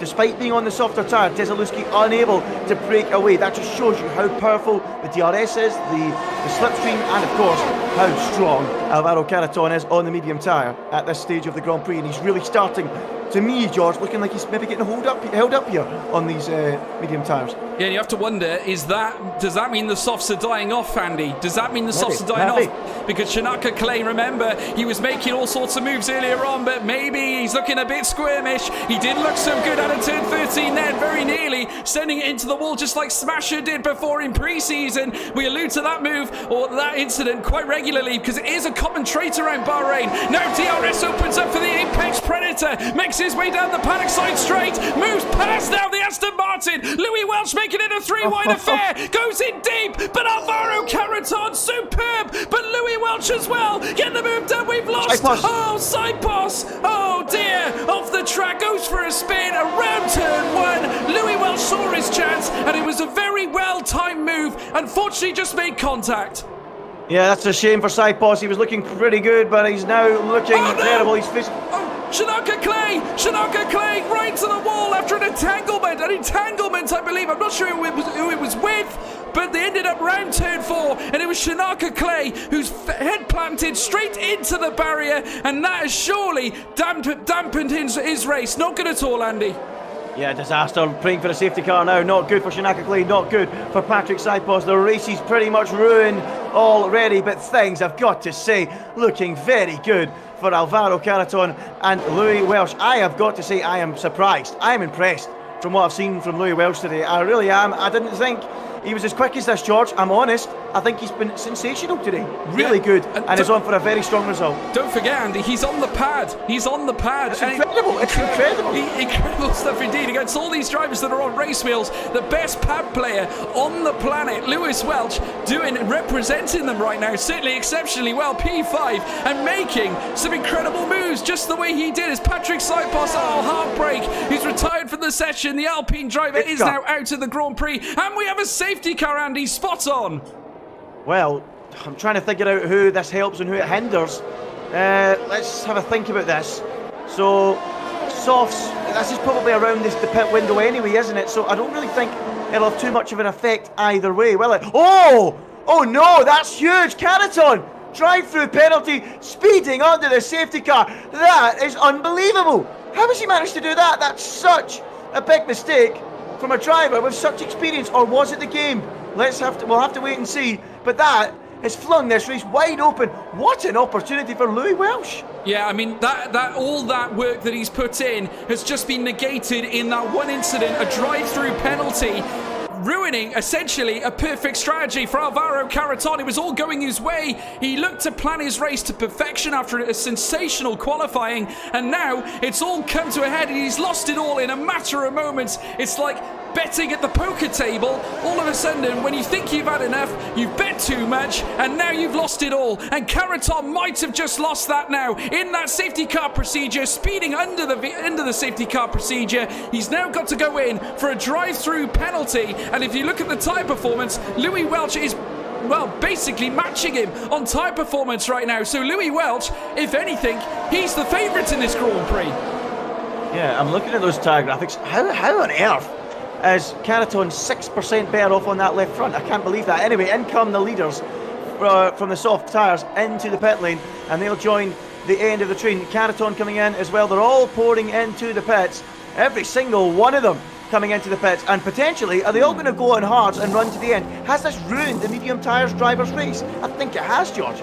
It's ruined the medium runners' race strategy. They're all going to have to come in, and are they all going to go to hards? Carreton going to softs. Wow, Samuel Bean on the softs as well. A few drivers going onto hards. George, this is so wild. I've got no idea what strategy is getting played now, but some people potentially two-stopping here.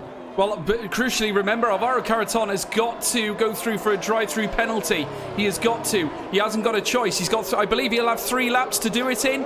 He has got to do it soon. If anything, he needs to do it under the safety car. If anything, it needs to happen under the safety car so he can regroup with the rest of the field. I mean, that's his only choice. Ahead of him, though, Simon Shooter, bear in mind. Yeah, he's made his way up into P1. Now, I'm not sure whether that was an overtake under the safety car. We'll have to look at that again, whether that will be reported. We are aware that there was a glitch where if you did land ahead of your opponent's car ahead of you, that it would register as a move and you wouldn't have to give the position back. So it might be the case that they review that back after the race, but we'll have to wait and see. I'm not sure whether that was done prior to the safety car, Andy, or if it was done during the safety car, and that will be a very crucial point to review. Right, let's just try and take stock here. We've got a safety car out on lap 10 out of 29.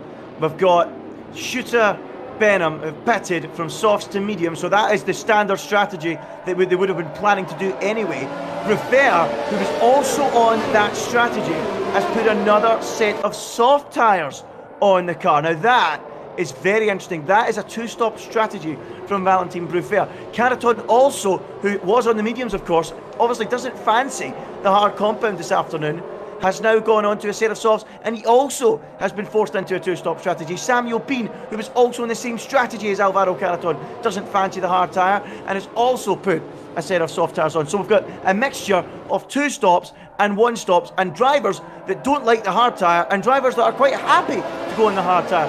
The likes of Louis Welsh, hard tyre. Josh Idaho, hard tyre. This is very interesting, George. We've got 3 different strategies in play here. 1 2-stop, 1 medium, soft to medium, and 1 hard tire to the end. This is very strange. Yeah, well, the one driver who I'm just looking at now that might have just turned his race around for the better is Dario Yamulo, who is on the hard tyres in P8. He will go to the end on that compound. He could be the one threat at the very end. We'll have to wait and see. It depends on how the tyres look towards the end, because bear in mind, Simon Shooter and Jake Benham, I'd imagine, will also be going to the end, because they're going to be doing the same strategy that we have seen, obviously, with the likes of Jarno Uppbeat and Danny Moreno pulling off at Bahrain last Thursday. So it's a good chance for them, obviously, to win this race, because they're leading the way. But looking further down, one of the major threats is, in my eyes, Dario Yamulo on the hard tyres, taking those tyres deep in, and he will have plenty of tread heading into the final echelons of this Grand Prix. It's fascinating, Andy, really fascinating, but don't forget the likes of Antoine Desalewski and also Matthias van Erven, both of them also sharing medium tyres. I think it's also important to note that the only penalty sustained in this race so far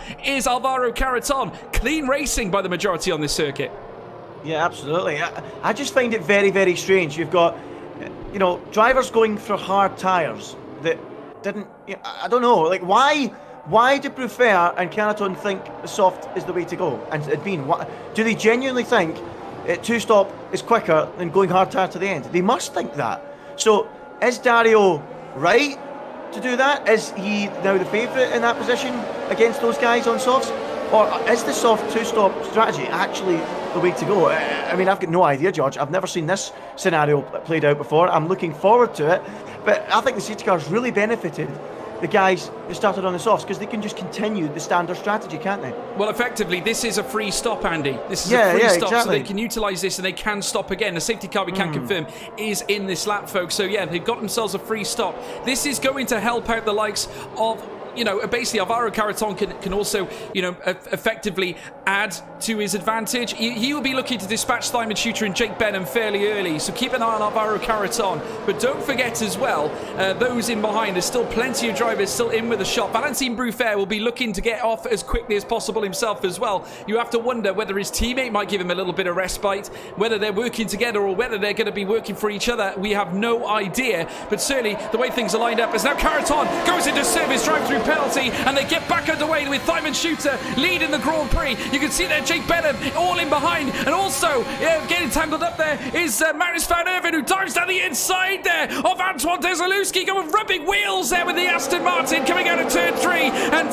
heading round turn 3 now, should I say, down this next semi-stretch in behind. There you can see them going wheel to wheel. Valentin Brufair down the outside as well, as though you see the Aston Martin of Desalewski holding off Matthias van Erven, still wheel to wheel between the Haas and also the Mercedes, but he's done it. Brufair is absolutely sensational. He loses the rear end. Oh no, he's lost it. He's absolutely lost it. Devastation here at the restart, and Brufair is out of the race. Yeah, he's out of contention anyway, unless there's another safety car, which I don't think there will be. Yellow flags are waving. Someone is off the road. Who's that? No, that obviously Brufair, but I thought I'd seen another car on the map off the road. But we are back going again. That's a disaster for Valentin Brufair, losing the rear end and doing what Hamilton did, I think, back in 2008 in Bahrain practice across the track. It's very similar and out of contention for victory this afternoon. Let's see how it all pans out. Samuel Bean then on the soft tyre in 4th place. Quite simply, if he wants to make this work, has to clear these guys right now.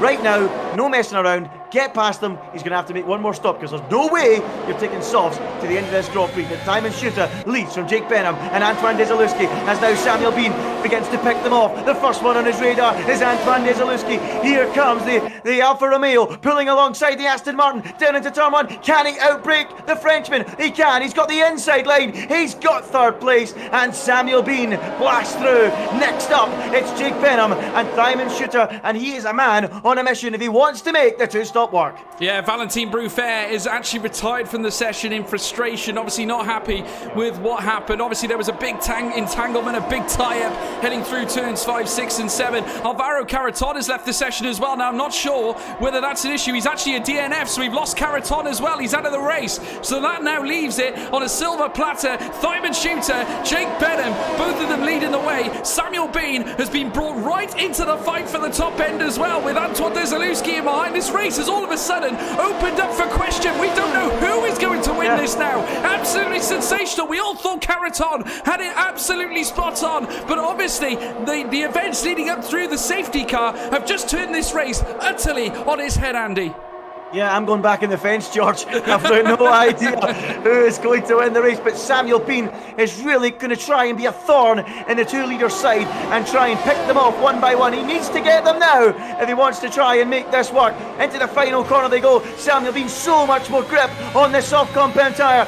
Tucked up behind the Mercedes engine as they go down the start-finish straight, and it's going to be no contest. Fastest lap, 1:27.5, and now he breezes past Benham on the run down to turn 1 here in Bahrain. He's going to outbreak him, and he's through up into second place. Next up to his teammate, and I'm interested to see if he'll just be waved through. I highly doubt it, as Bean gets out of shape through turn 3. Wow. Yeah, Simon Shooter, a staunch professional. I'm not sure whether there'll be any team orders here, Andy, but we'll have to wait and see. It could work, though. I mean, if they look at the bigger picture of the constructors, it might be useful for Simon Shooter to let Samuel Bean through, as Lewis Welch goes ahead of HX4K now to move up into P12. As Samuel Bean now rounds turn 8. As we can see behind as well, Mattis van Herven also trying to make a move as well, looking in the rear of Antoine Desilewski. These two have been tied up for such a long time, but key pointed out, look at Dario Yamulo in within DRS range of Mattis van Herven. He's being pulled along in this race, and crucially, still ahead of Liam Parnell. He's driving spectacularly, Andy.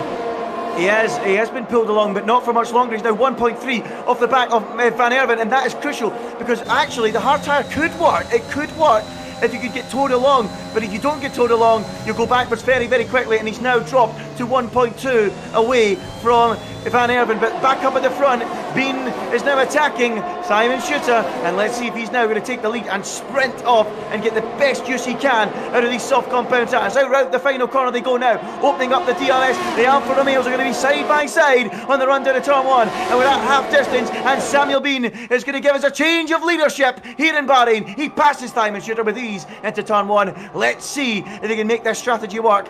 He's proved that he can pass them pretty quickly this time round. Will he get to them at the end of the race on a fresh set of boots? Let's wait and see. Yeah, no fight back from Simon Shooter. That certainly looked planned to me. There's a tie-up going on at the back as well with the likes of OMG's Joe Hanna. HX4K is off the track, I believe. He had a bit of a moment. He is out, or certainly off the circuit. He's had a spin and he's been cemented to the back of the field. He hasn't had an enjoyable race whatsoever. He had what looked to be a positive qualifying, but just has all fallen apart here in the race situation as we're now watching Antoine Desilewski heading into turn 8 now, heading down towards turn 9 and 10, and certainly as they now rise their way through this very, very shaking Stevens corner, heading down this next straight, leading into what will be turn 11. In behind you can see Mattis van Herven just locked in behind the Aston Martin, nose to tail, literally between everybody in the top 5. Absolutely amazing racing, and certainly plenty of battling on offer. Liam Parnell has managed to dispatch Dario Yamulo as well, with Josh Idawu also in behind as well, crucially on the hard tyres as well, Andy. Could they be a factor at the end of this race? They could be a factor, they could. It's all about, the big question is, George, it's very simple. How quickly can Samuel Bean go on softs against those guys on hards? That's really the question. Is the soft tyre the best one, or the hard tyre the best one? Or is it just a simple run to mediums to the end? We've got no idea. The safety car has flung us all a curveball, and that's why I'm sitting on the fence. But Samuel Bean has got his work cut out now, George, to try and break away from these guys, because when they've got DRS, it's going to be so difficult. And I'm looking at Dario Yamulo now, and he's now steadying the ship. He's back within DRS. The hard tyre might be the way to go around this racetrack, because you can get pulled along with the DRS. Brilliant decision, I think, on the hards. Yeah, I think he's done certainly himself a service there, and also Josh Idawu as well, who's being brought into this race. Chana Kinchi is also on the same strategy, and he's in P10. So he started last. Yeah, he did start last. So a huge opportunity for points for those three drivers, a mega chance, in fact. Though you can see there Dario Yamulo flirting with that second gap as well. He needs to make sure he stays within it in order to get himself DRS to stay in tow of Liam Parnell as they make their way down towards turn 11. Still, Samuel Bean leads the way. Currently 0.6 of a second, 6.5 tenths the gap between him and his teammate Simon Shooter, though Jake Benham also still in the fray as well. They're not too worried at the top end on the mediums to be making any moves at this stage. It's all going to be applied towards the end of the race. It's all a question of looking after the tyres. Certainly if you're on the mediums, you've got a long way to go before the end of this race. It's a stamina test, not a speed test. Yeah, absolutely. I think it's pretty clear already that Samuel Bean will not be going soft. He'll be going soft medium. So he'll have what, maybe 6, 7, maybe 8 laps pressure medium tyres. That might be his advantage towards the end of the race. So I don't think he'll be going softs again, because going by what we've seen so far, George, in the first stint and now, the advantage you have wears out pretty quickly. The medium is the ideal race tyre, so I would suggest Samuel Bean will be in maybe 3 or 4 laps time and sticking a set of medium tyres and coming roaring back at this group, but he'll be all the way down in what, 15th place potentially, so he's got a lot of work to do. Yeah, he certainly does, and it's all a question of utilising your strategic mindset, certainly in cases such as this. Has he made the right decision? Who knows? It's Sophie's choice. Is there a move going on, Andy?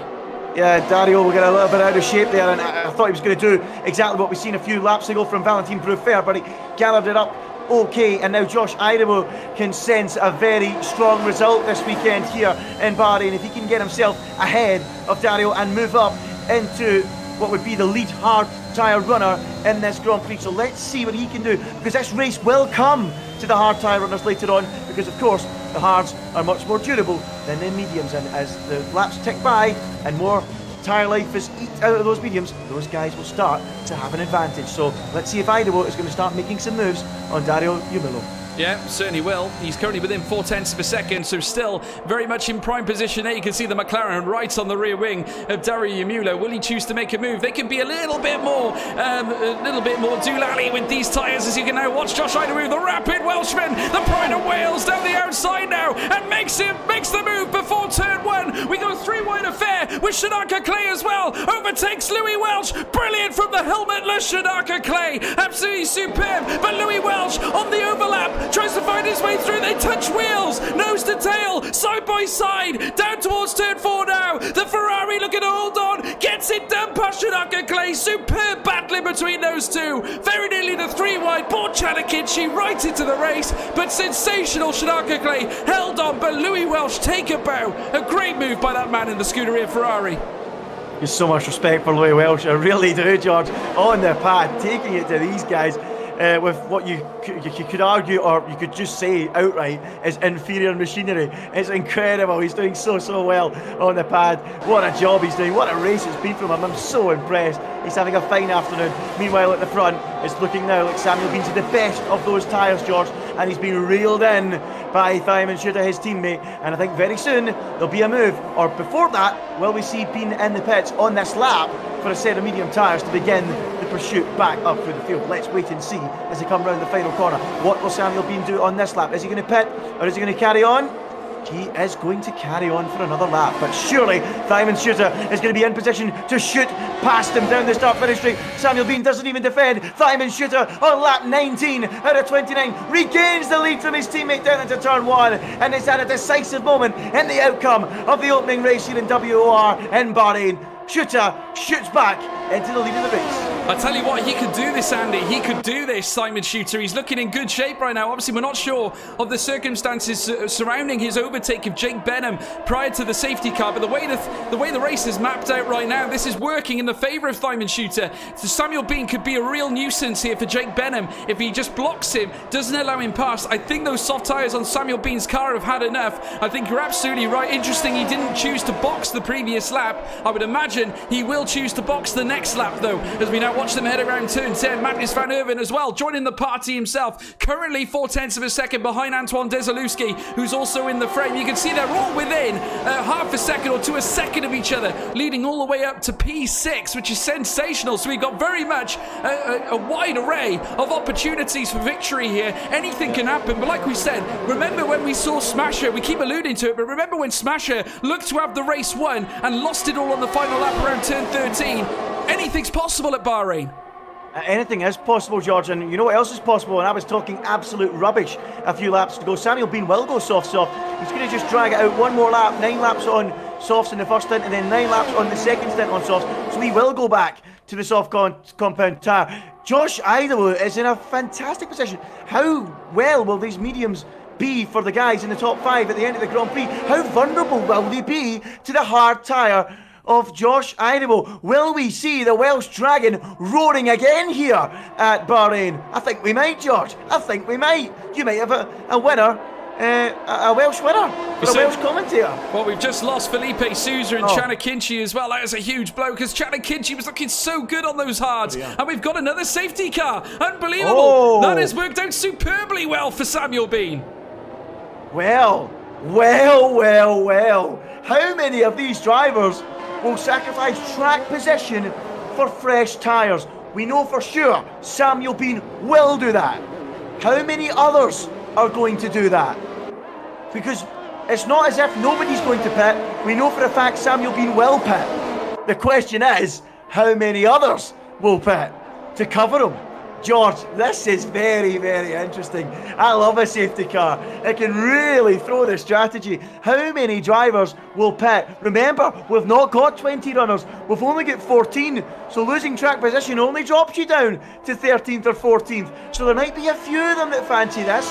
And there could be a 6 or 7 laps after the safety car pulls in to make the places back up. This is very interesting. And I think Samuel Bean is anticipating this from Simon Shooter, because yes he is, because he's trying to drop back. Oh, and Shooter dummies it and decides to stay out. So how many stay out? In comes Antoine Desalewski, in comes Samuel Bean, in comes Liam Parnell, Josh Idaho, Dario Uwillo as well. All the drivers outside the top 3 pouring into the pit lane then. And wow, have those guys made a mistake, George? I think they have. Well, we'll have to wait and see, because remember, and I looked specifically at Josh Idaho, and certainly those, I half anticipated them staying out, to be honest. I half expected to see Simon Shooter, Jake Benham and Mattis van Erven box in for fresh soft tyres, but they haven't. They've chosen to stay out. Now, that could be a crucial mistake. Could they be ruining the day that they decided to do that? If anything now, the favourite in this encounter is Samuel Bean, who is now on fresh softs. He's got track position in P4. He could go to the end on this. I'd estimate that they will have approximately 4 laps remaining at the end of this safety car stint. I think they'll have more than that, George. I think they might have 5 or 6. Well, we'll have to wait and see. But another thing, George, has Antoine Desalewski ran out of fresh softs and that's why he's opted for mediums? Or does he just feel in the final couple of laps the mediums will be the better tyre? We'll have to wait and see. But there's a little bit of Lewis Hamilton at Hungary about this, George. There is. Because Hamilton being the first car on that formation lap didn't want to be the guinea pig by pitting first, and as soon as he stayed out, everyone else poured in, and there's a bit of that going on here as well. I think Simon Shooter, Jake Benham, and Matthias yeah, it's the exact same thing. Oh, and now we've lost Idaho. Disqualified. He's been disqualified. Oh, He's been disqualified. He's been disqualified. Idaho has made it a double DNF for the McLaren team. This is absolutely sensational. It's probably the craziest race we have ever seen in league racing, folks. Incredible. The leaderboard has been jumbled up. We've got so many different possibilities. Now under the safety car, we've got 3 cars at the top end on all mediums. Further down, Samuel Bean, who's in prime position for taking this race on fresh soft tyres. Potential for a 1-2 here for Alfa Romeo should things be allowed. But that is infallible. I've never seen that before, Andy. Josh Idaho DNF'd or disqualified for reversing on track, or was that a poorly positioned car in the pit lane? I'm not sure. Got no idea, George. He left after a speeding penalty.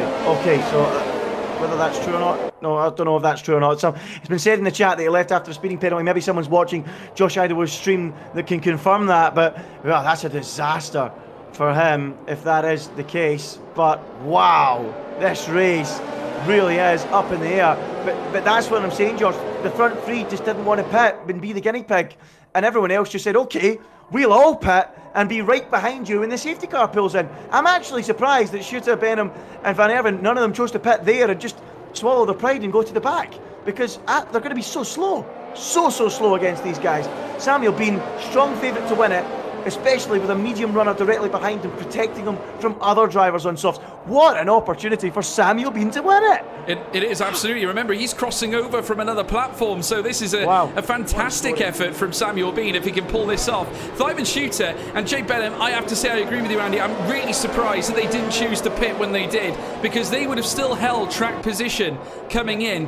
Whether they just didn't want to take any chances or whether they were just trying to chance it, I'm not quite sure, but I would say that this has turned out really, really wrong for those 2 drivers, including Mattis van Erven as well. And Mattis van Erven is going to be the first man to feel the pressure, because he has got a looming Samuel Bean on fresh soft tyres as soon as the safety car backs in. Predictions in the live chat, folks, as we will probably end up having around about 6 to 5 laps left in this race. Who do you think is going to win this WOR Bahrain Grand Prix?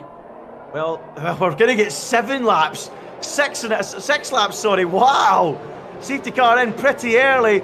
and that is a disaster for Shooter, Benham and Van Erven. They're going to be under so much pressure. I'm getting back off the fence, George. Samuel Bean can win this Grand Prix, and I think he will win this Grand Prix. Are you sure you're not saying it's coming home, Andy? As we're now watching them make their way around the next right-hander. I won't say that again, I promise. As they now round the final couple of bends here. Around turn 14 and 15. There you can see Thyman Shooter. He is now the proverbial safety car as they cross the DRS line. When will he choose to go for it? Pedal to the metal, and it's not a good getaway. All three of them all swarm together. Thyman Shooter trying to break the slipstream. In behind, Jake Benham looking for a move potentially. Manis Van Erven also coming in. And in comes Liam Parnell as well. All the soft tyre drivers chancing their arm at the get-go here. In comes Antoine Desalewski, marches past Samuel Bean. Not a great start from him. Further up as well, Jake Benham challenging for the lead, takes the outside line into turn 4. Brilliant Benham, brilliant, exquisite, brilliant Benham. He's done it. The Mercedes driver gets past Thyman Shooter out of turn 4. Sensational scenes, Andy. It's brilliance from Benham in Bahrain. It's lovely stuff. And he gets through incredibly. Antoine Desalewski on the medium has gone ahead of Samuel Bean. Is that a race-winning manoeuvre for that man on the medium tyre? It's going to be a tall order. Look at the ball funneling down 2 by 2. It's like Noah's Ark down at the hairpin at turn 10. But now Antoine Desalewski is going to be the first man on the scene of the leading three. Is he going to put the crucial moves then on Matis Van Erven, on Thyman Shooter and on Jake Benham to win this Grand Prix? Samuel Bean will be kicking himself. He had the tyre advantage, but he's conceded a position to a man on the mediums. Antoine Desalewski, what a chance to win the opener in WOR. Yeah, I tell you what, Aston Martin could well be on for a good day. Shanaka Clay on soft tyres and swarming all over Louis Welch, who has had an extraordinary race here today. Of course, we've been witnessing it, and it's been absolutely sensational. The wall again. Antoine Desalewski is going to feel the force of Samuel Bean again this time. The soft tyres proving to be the ultimate tyre. He might choose to take advantage of a 3 wide as they make their way into turn 1. Manis Van Erven in jeopardy. Outside line, Samuel Bean. That is an absolutely spectacular manoeuvre from Samuel Bean. Have some of that, he says. An outside line. He had no right making that move, but made it work heading out of turn 3. Andy, that's got to be move of the race. That's absolutely fantastic from Samuel Bean. The problem is, for these guys, if they keep fighting each other, they won't pass the front three. But surely with such a massive tyre advantage, they should. They're all squabbling between each other to decide who will be the first on the scene. And now he's very, very wide. And that's an opportunity for Samuel Bean. Don't get caught on the outside, though. That's dangerous. He swoops round the outside. He's later on the brakes. He's got the grip. He's got the corner. He's got third place. Brilliant from Samuel Bean. Well, I gotta say, strap yourselves in, folks. There's more moves coming as we now make our way through. In comes Shanaka Clay on his teammate Antoine Desalewski, and the soft tyres again prove to be the best tyre at this time. Certainly, we already saw Samuel Bean making the most of it, and now I can imagine if you're Thyman Shooter and Jake Benham right now, you're gonna be feeling a little bit sweaty between the knees, because now you can see Shanaka Clay in 6th place on soft tyres as well, looking to join Samuel Bean. Dario Yamulo, he's on softs as well and having a great finale to this Grand Prix in the AlphaTauri as they make their way down the stretch. Panic side for Dario Yamulo as they then make their way down. He opens the door. There's movements for the lead, and he's sensational because it's Thyman Shooter makes his way up into P1, but Jake Benham fighting back. What a switch back there by the All-Star Jake Benham. Oh, watch out for Samuel Bean. He's going to go through the middle of the two. Unbelievable stuff. Shooter and Benham fighting with each other, trying to avoid Bean, the first one to be Samuel Bean's prey. On the inside goes Bean on Benham. Don't believe it. He's round. He's flying away a potential victory. Bean is round. A disaster for Samuel Bean. He didn't need to go for the move there. He had the time to wait and wait and wait, and he did not wait his turn, and it's a brilliant result for Benham and Shooter. Incredibly, the front three on 14-lap old mediums are still the front three, and suddenly it's opened up for Dario Yamulo to try and win the race for AlphaTauri. Wow! Andy, should I pop you back on the fence myself, or what do you want to do? We're now watching Thyman Shooter. Put me on it. Thyman Shooter in P1 still leading the charge. Jake Benham hot on his tail in behind as well. Matis Van Erven. We are back again, folks. Who's next on the row of opportunity? As you can now see, Ruben Vallejo, who's now arrived into the scene as well. How about this man, the one who was out in Q1 after that sensational crash around turn 3? He's now moving natural 3 wide here. Look at this man. The Scuderia Ferrari watch on. Jake Benham coming in. It's the firecracker finale. Diamond Shooter holding on. Benham again. Down his inside. Here comes Dari Yamulo. Looking to take advantage here. Wheel to wheel now. Down towards turn 4. Jake Benham down the inside. Sensational. Dari Yamulo following through Diamond Shooter. Wowee. What a battle. These two are unrelenting here, Andy. It's unbelievable between Shooter and Benham, but they need to watch their back because here comes Yamulo up the inside of the Alpha Tauri into turn 8. He's done it. They bang wheels twice to Yamulo and Benham, but he's got it done. Benham just will not relent. He forces him wide. Off the track goes Yamulo. He rejoins. He's got too much speed, too much grip, and he's now free from the advances of Benham, and now it's only he and Simon Shooter fighting it out for the victory for this Grand Prix. Surely one of the biggest shock results you'll ever see. Dario Yamulo never looked in any position at any point in this Grand Prix of winning it. Now he just needs to get past Diamond Shooter and he will win the opening race here in Bahrain. Unbelievable, George. Yeah, well, they've still got another 3 laps to go, and you can see their Diamond Shooter leading the way, but for how long? In comes now HX4K with a big return as he makes his way down the stretch now. He's in behind, and we got Dari Yamulo as well going for the lead too. Down the outside of Diamond Shooter, wheel to wheel, out of turn 1 again, and the Alpha Tauri with a switch back. This time, can he make the overcut work? Wheel to wheel, banging, heading down the straight. They're still together. Minus Van Erven still in the fight as well. Makes it 3 wide. Minus Van Erven, but Diamond Shooter, brilliant with Minus Van Erven taking advantage. 3 wide and into turn 5, 6, and 7. Ruben Vallejo out of nowhere. Sensational. What are we watching, Andy? This is chaos and carnage. It's just getting out of control. The drivers are losing a bit of their discipline here, George. It has to be said. They're all over the road and some. But look at this Vallejo now, who is also on the back row of the grid, no less. It's now the man that can win the race. Diamond Shooter has had so many challenges, and they keep falling by the wayside. Is Vallejo now going to be the man to win this Grand Prix, or is Diamond Shooter just going to bat them all aside one by one by one? Well, look at this. Mattis Van Erven just dispatching Dari Yamulo like he wasn't there. And how about this from Shanaka Clay down the inside of turn 13? Wheel to wheel between him and Dari Yamulo now. It's all kicking off here at WOR. Little did you expect this towards the end of a Grand Prix. Sensational, probably the craziest race we have ever seen in league racing, as we're now watching Dari Yamulo down the stretch past the DRS line. Opens up the DRS. We've got challenges on the top end as well. Vallejo going for the lead of the race. He's done it before turn 1. Brilliant Vallejo, brilliant stuff. The Scuderia Ferrari team celebrate as Vallejo, the unlikely leader in this Grand Prix, takes the lead of the Bahrain Grand Prix, Andy. It is absolutely ridiculous. Ruben Vallejo, back row of the grid no less, now leads the Bahrain Grand Prix. Yes, leads the Bahrain Grand Prix on the penultimate tour of this Grand Prix. The prancing horse has galloped up through the field and is now prancing off to victory. It's absolutely sensational. The Tifosi love it, the Italians love it, everyone loves it. It's Vallejo's race to lose. He's surely won the Bahrain Grand Prix if he keeps it on the island from the back row of the grid. Well, what about a switchback from Dari Yamulo, who's now opened up DRS on Mattis Van Erven. These two were battling on the previous lap, and easy does it from Dari Yamulo. Gets it done heading into turn 11. Superb from the Alpha Tauri as they rise up now through the high elevation change. It seems to have all simmered down slightly now, Andy, as we now head in to the final lap of the race. I don't know about you, but I'm sweating buckets. Incredible mix-up in this race. I'll tell you what, you may as well have stayed perched on this fence. We did not see Vallejo winning this Grand Prix.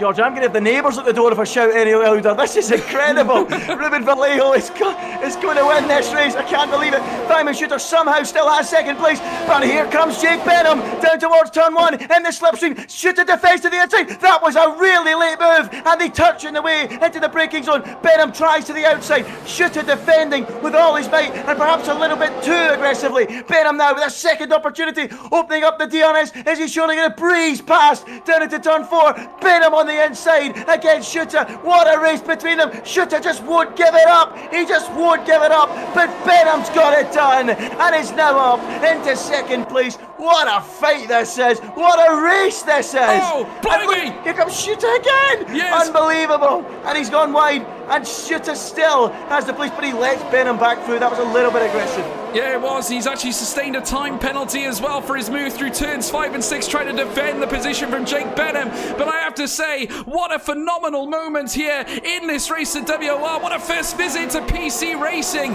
for this man. Ruben Vallejo here at WOR has done the business. He's leading with absolute ease right now. If you call 1.7 seconds a lead, an advantage. Remember, he binned it in Q1 after sustaining a heavy blow out of turn 13. But this time, as he rounds down towards turn 14 and 15, the Scuderia Ferrari celebrates after a wonderful moment in this season of WOR. He's done it without question. He's done it here at Bahrain. Ruben Vallejo is your winner of the very first WOR PC Championship in the first race of the season. Sensational stuff for Ruben Vallejo. Jake Benham comes home. A mighty effort on medium tyres. 19 laps accrued on that compound with Joe Hannon out of absolutely nowhere sealing the deal on a P3 spot. Incredible performance, Andy. What have we just watched? What have we just watched? What have we just watched? Ruben Vallejo and OMG's Joe both out in Q1. They're on the podium. One of them's won the race, for goodness sake. I cannot believe what I've just seen. Unbelievable. By the way, none of us seen it, but Antoine Desaluski crashed upward smasher, went out in pre-season at turn 13 in the wall, no points, and we ended up with just 12 finishers, I think. But Ruben Vallejo, that's not how I expected him to follow up a victory after that fine performance in Brazil in pre-season. I didn't think he'd do it like that, but he's done it nonetheless. Ruben Vallejo wins the race from Jake Benham. That was a mammoth effort on 19 lap over mediums, and somehow Joe Hannon is on the podium. I can't believe it, George. What have we just witnessed? What have we just witnessed? I don't know what to say, Andy. I've never seen, like, do you know, I've commentated a lot of races, right? But I've never seen anything like that before. But there's your confirmation, folks. Ruben Vallejo is your winner of the Bahrain Grand Prix. Finishing up next is Jake Benham in P2. Joe Hannon, OMG It's Joe, in P3, gets a podium. I got to say, all of this is in unlikely fashion. Dario Mulo in P4. P5, Thyman Shooter. P6, Samuel Bean, who looked like the likely favourite at the end of that race. Shanaka Clay in P7, Mattis Van Erven P8, Samuel Lebert in P9, HX4K in P10, Liam Parnell P11, Louis Welsh in P12, with Antoine Desaluski P13, and unfortunately we lost Josh Idawu towards the tail end of this Grand Prix. I have to say, what an incredible race. Guys, oh my word. I've never seen, Andy, we've been commentating for a long time, you and me, right? But we have not seen a race like that before. But what a win for Vallejo. We liked it. We liked his chances before even coming on stream. We thought he was good. He had a great preseason, picked up a victory in Brazil, which we both commentated on, the last race of preseason. But he had no rights winning that after bailing out of Q1 the way he did. What the heck? What would you? No, he didn't have any right. He had no right at all to win that. George, he had no right to win it with 5 laps to go. It was ridiculous.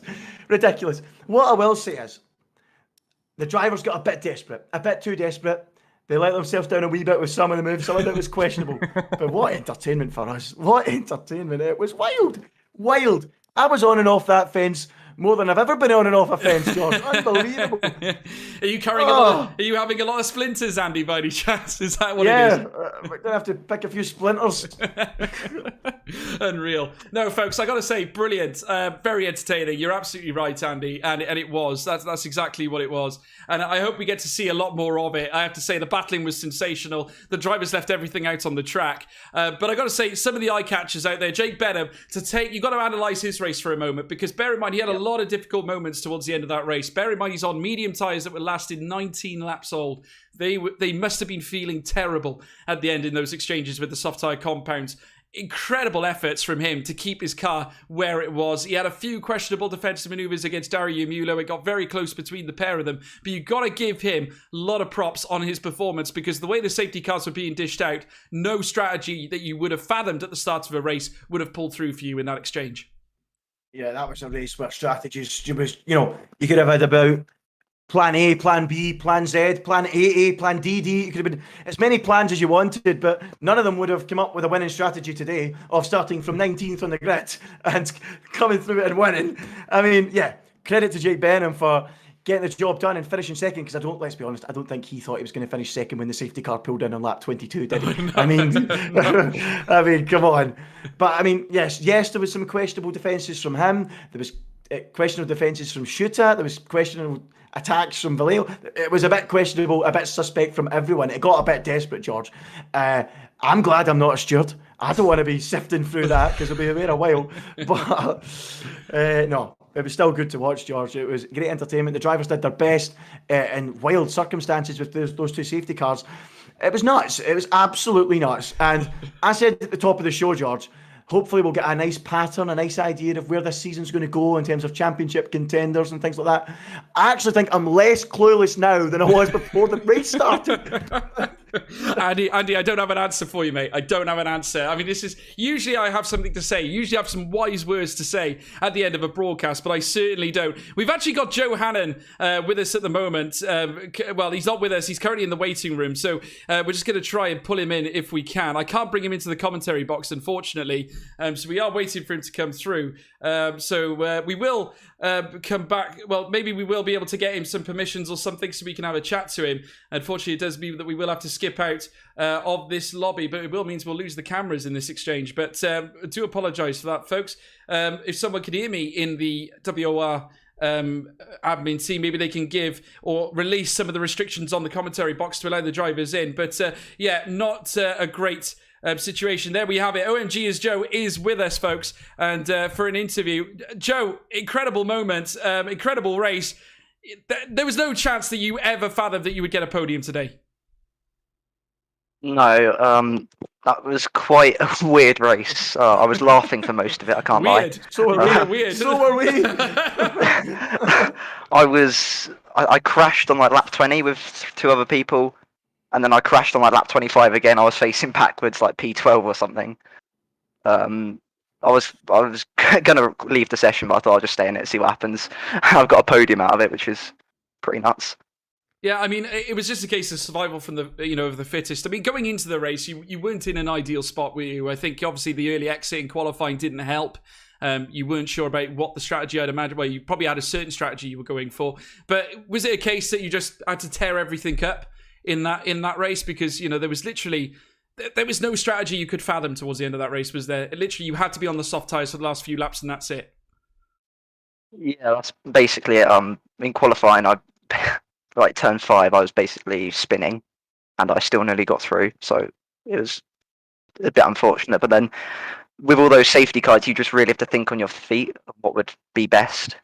And yeah, I mean, if you weren't on the softs at the end, you're pretty screwed, considering how close everyone was. So yeah. Yeah, I mean, it was really, really.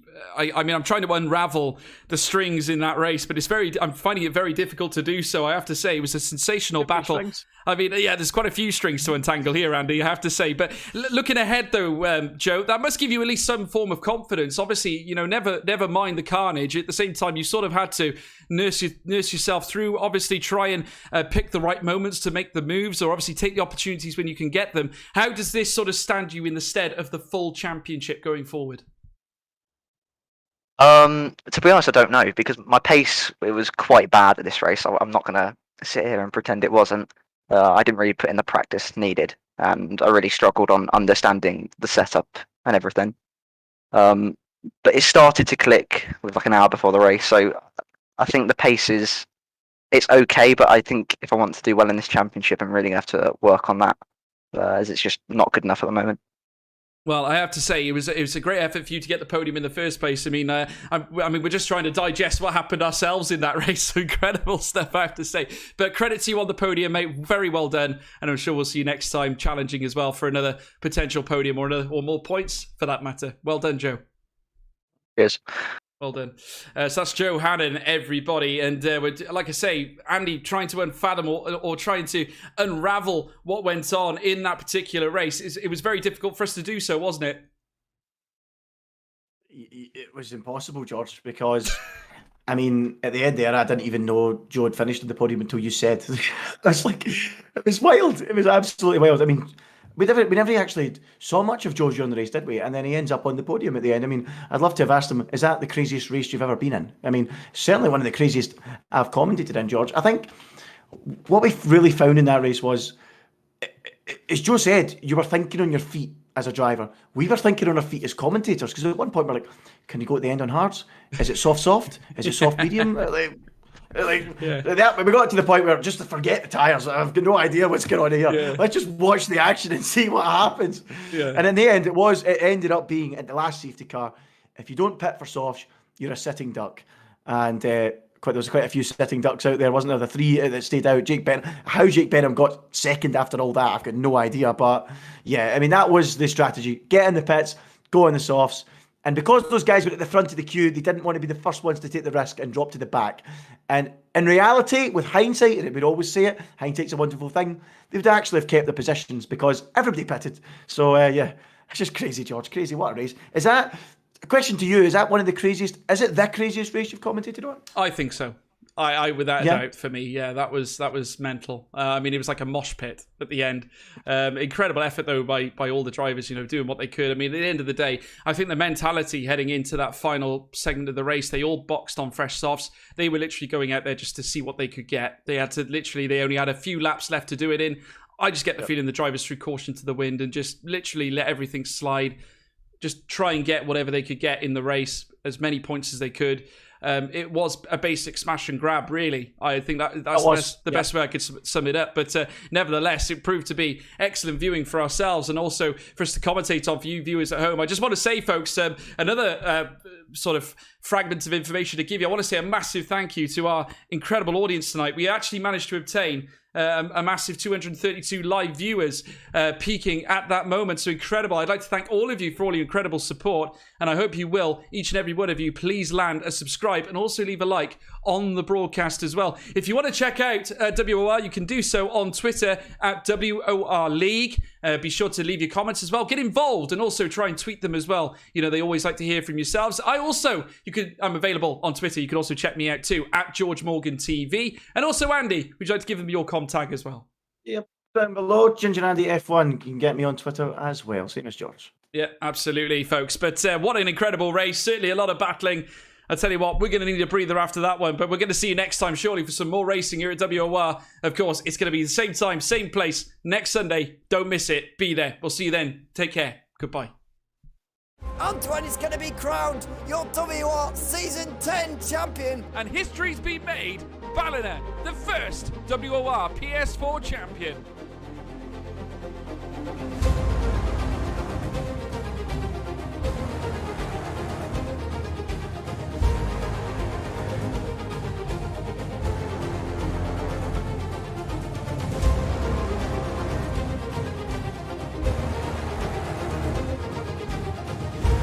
What a championship. What a season.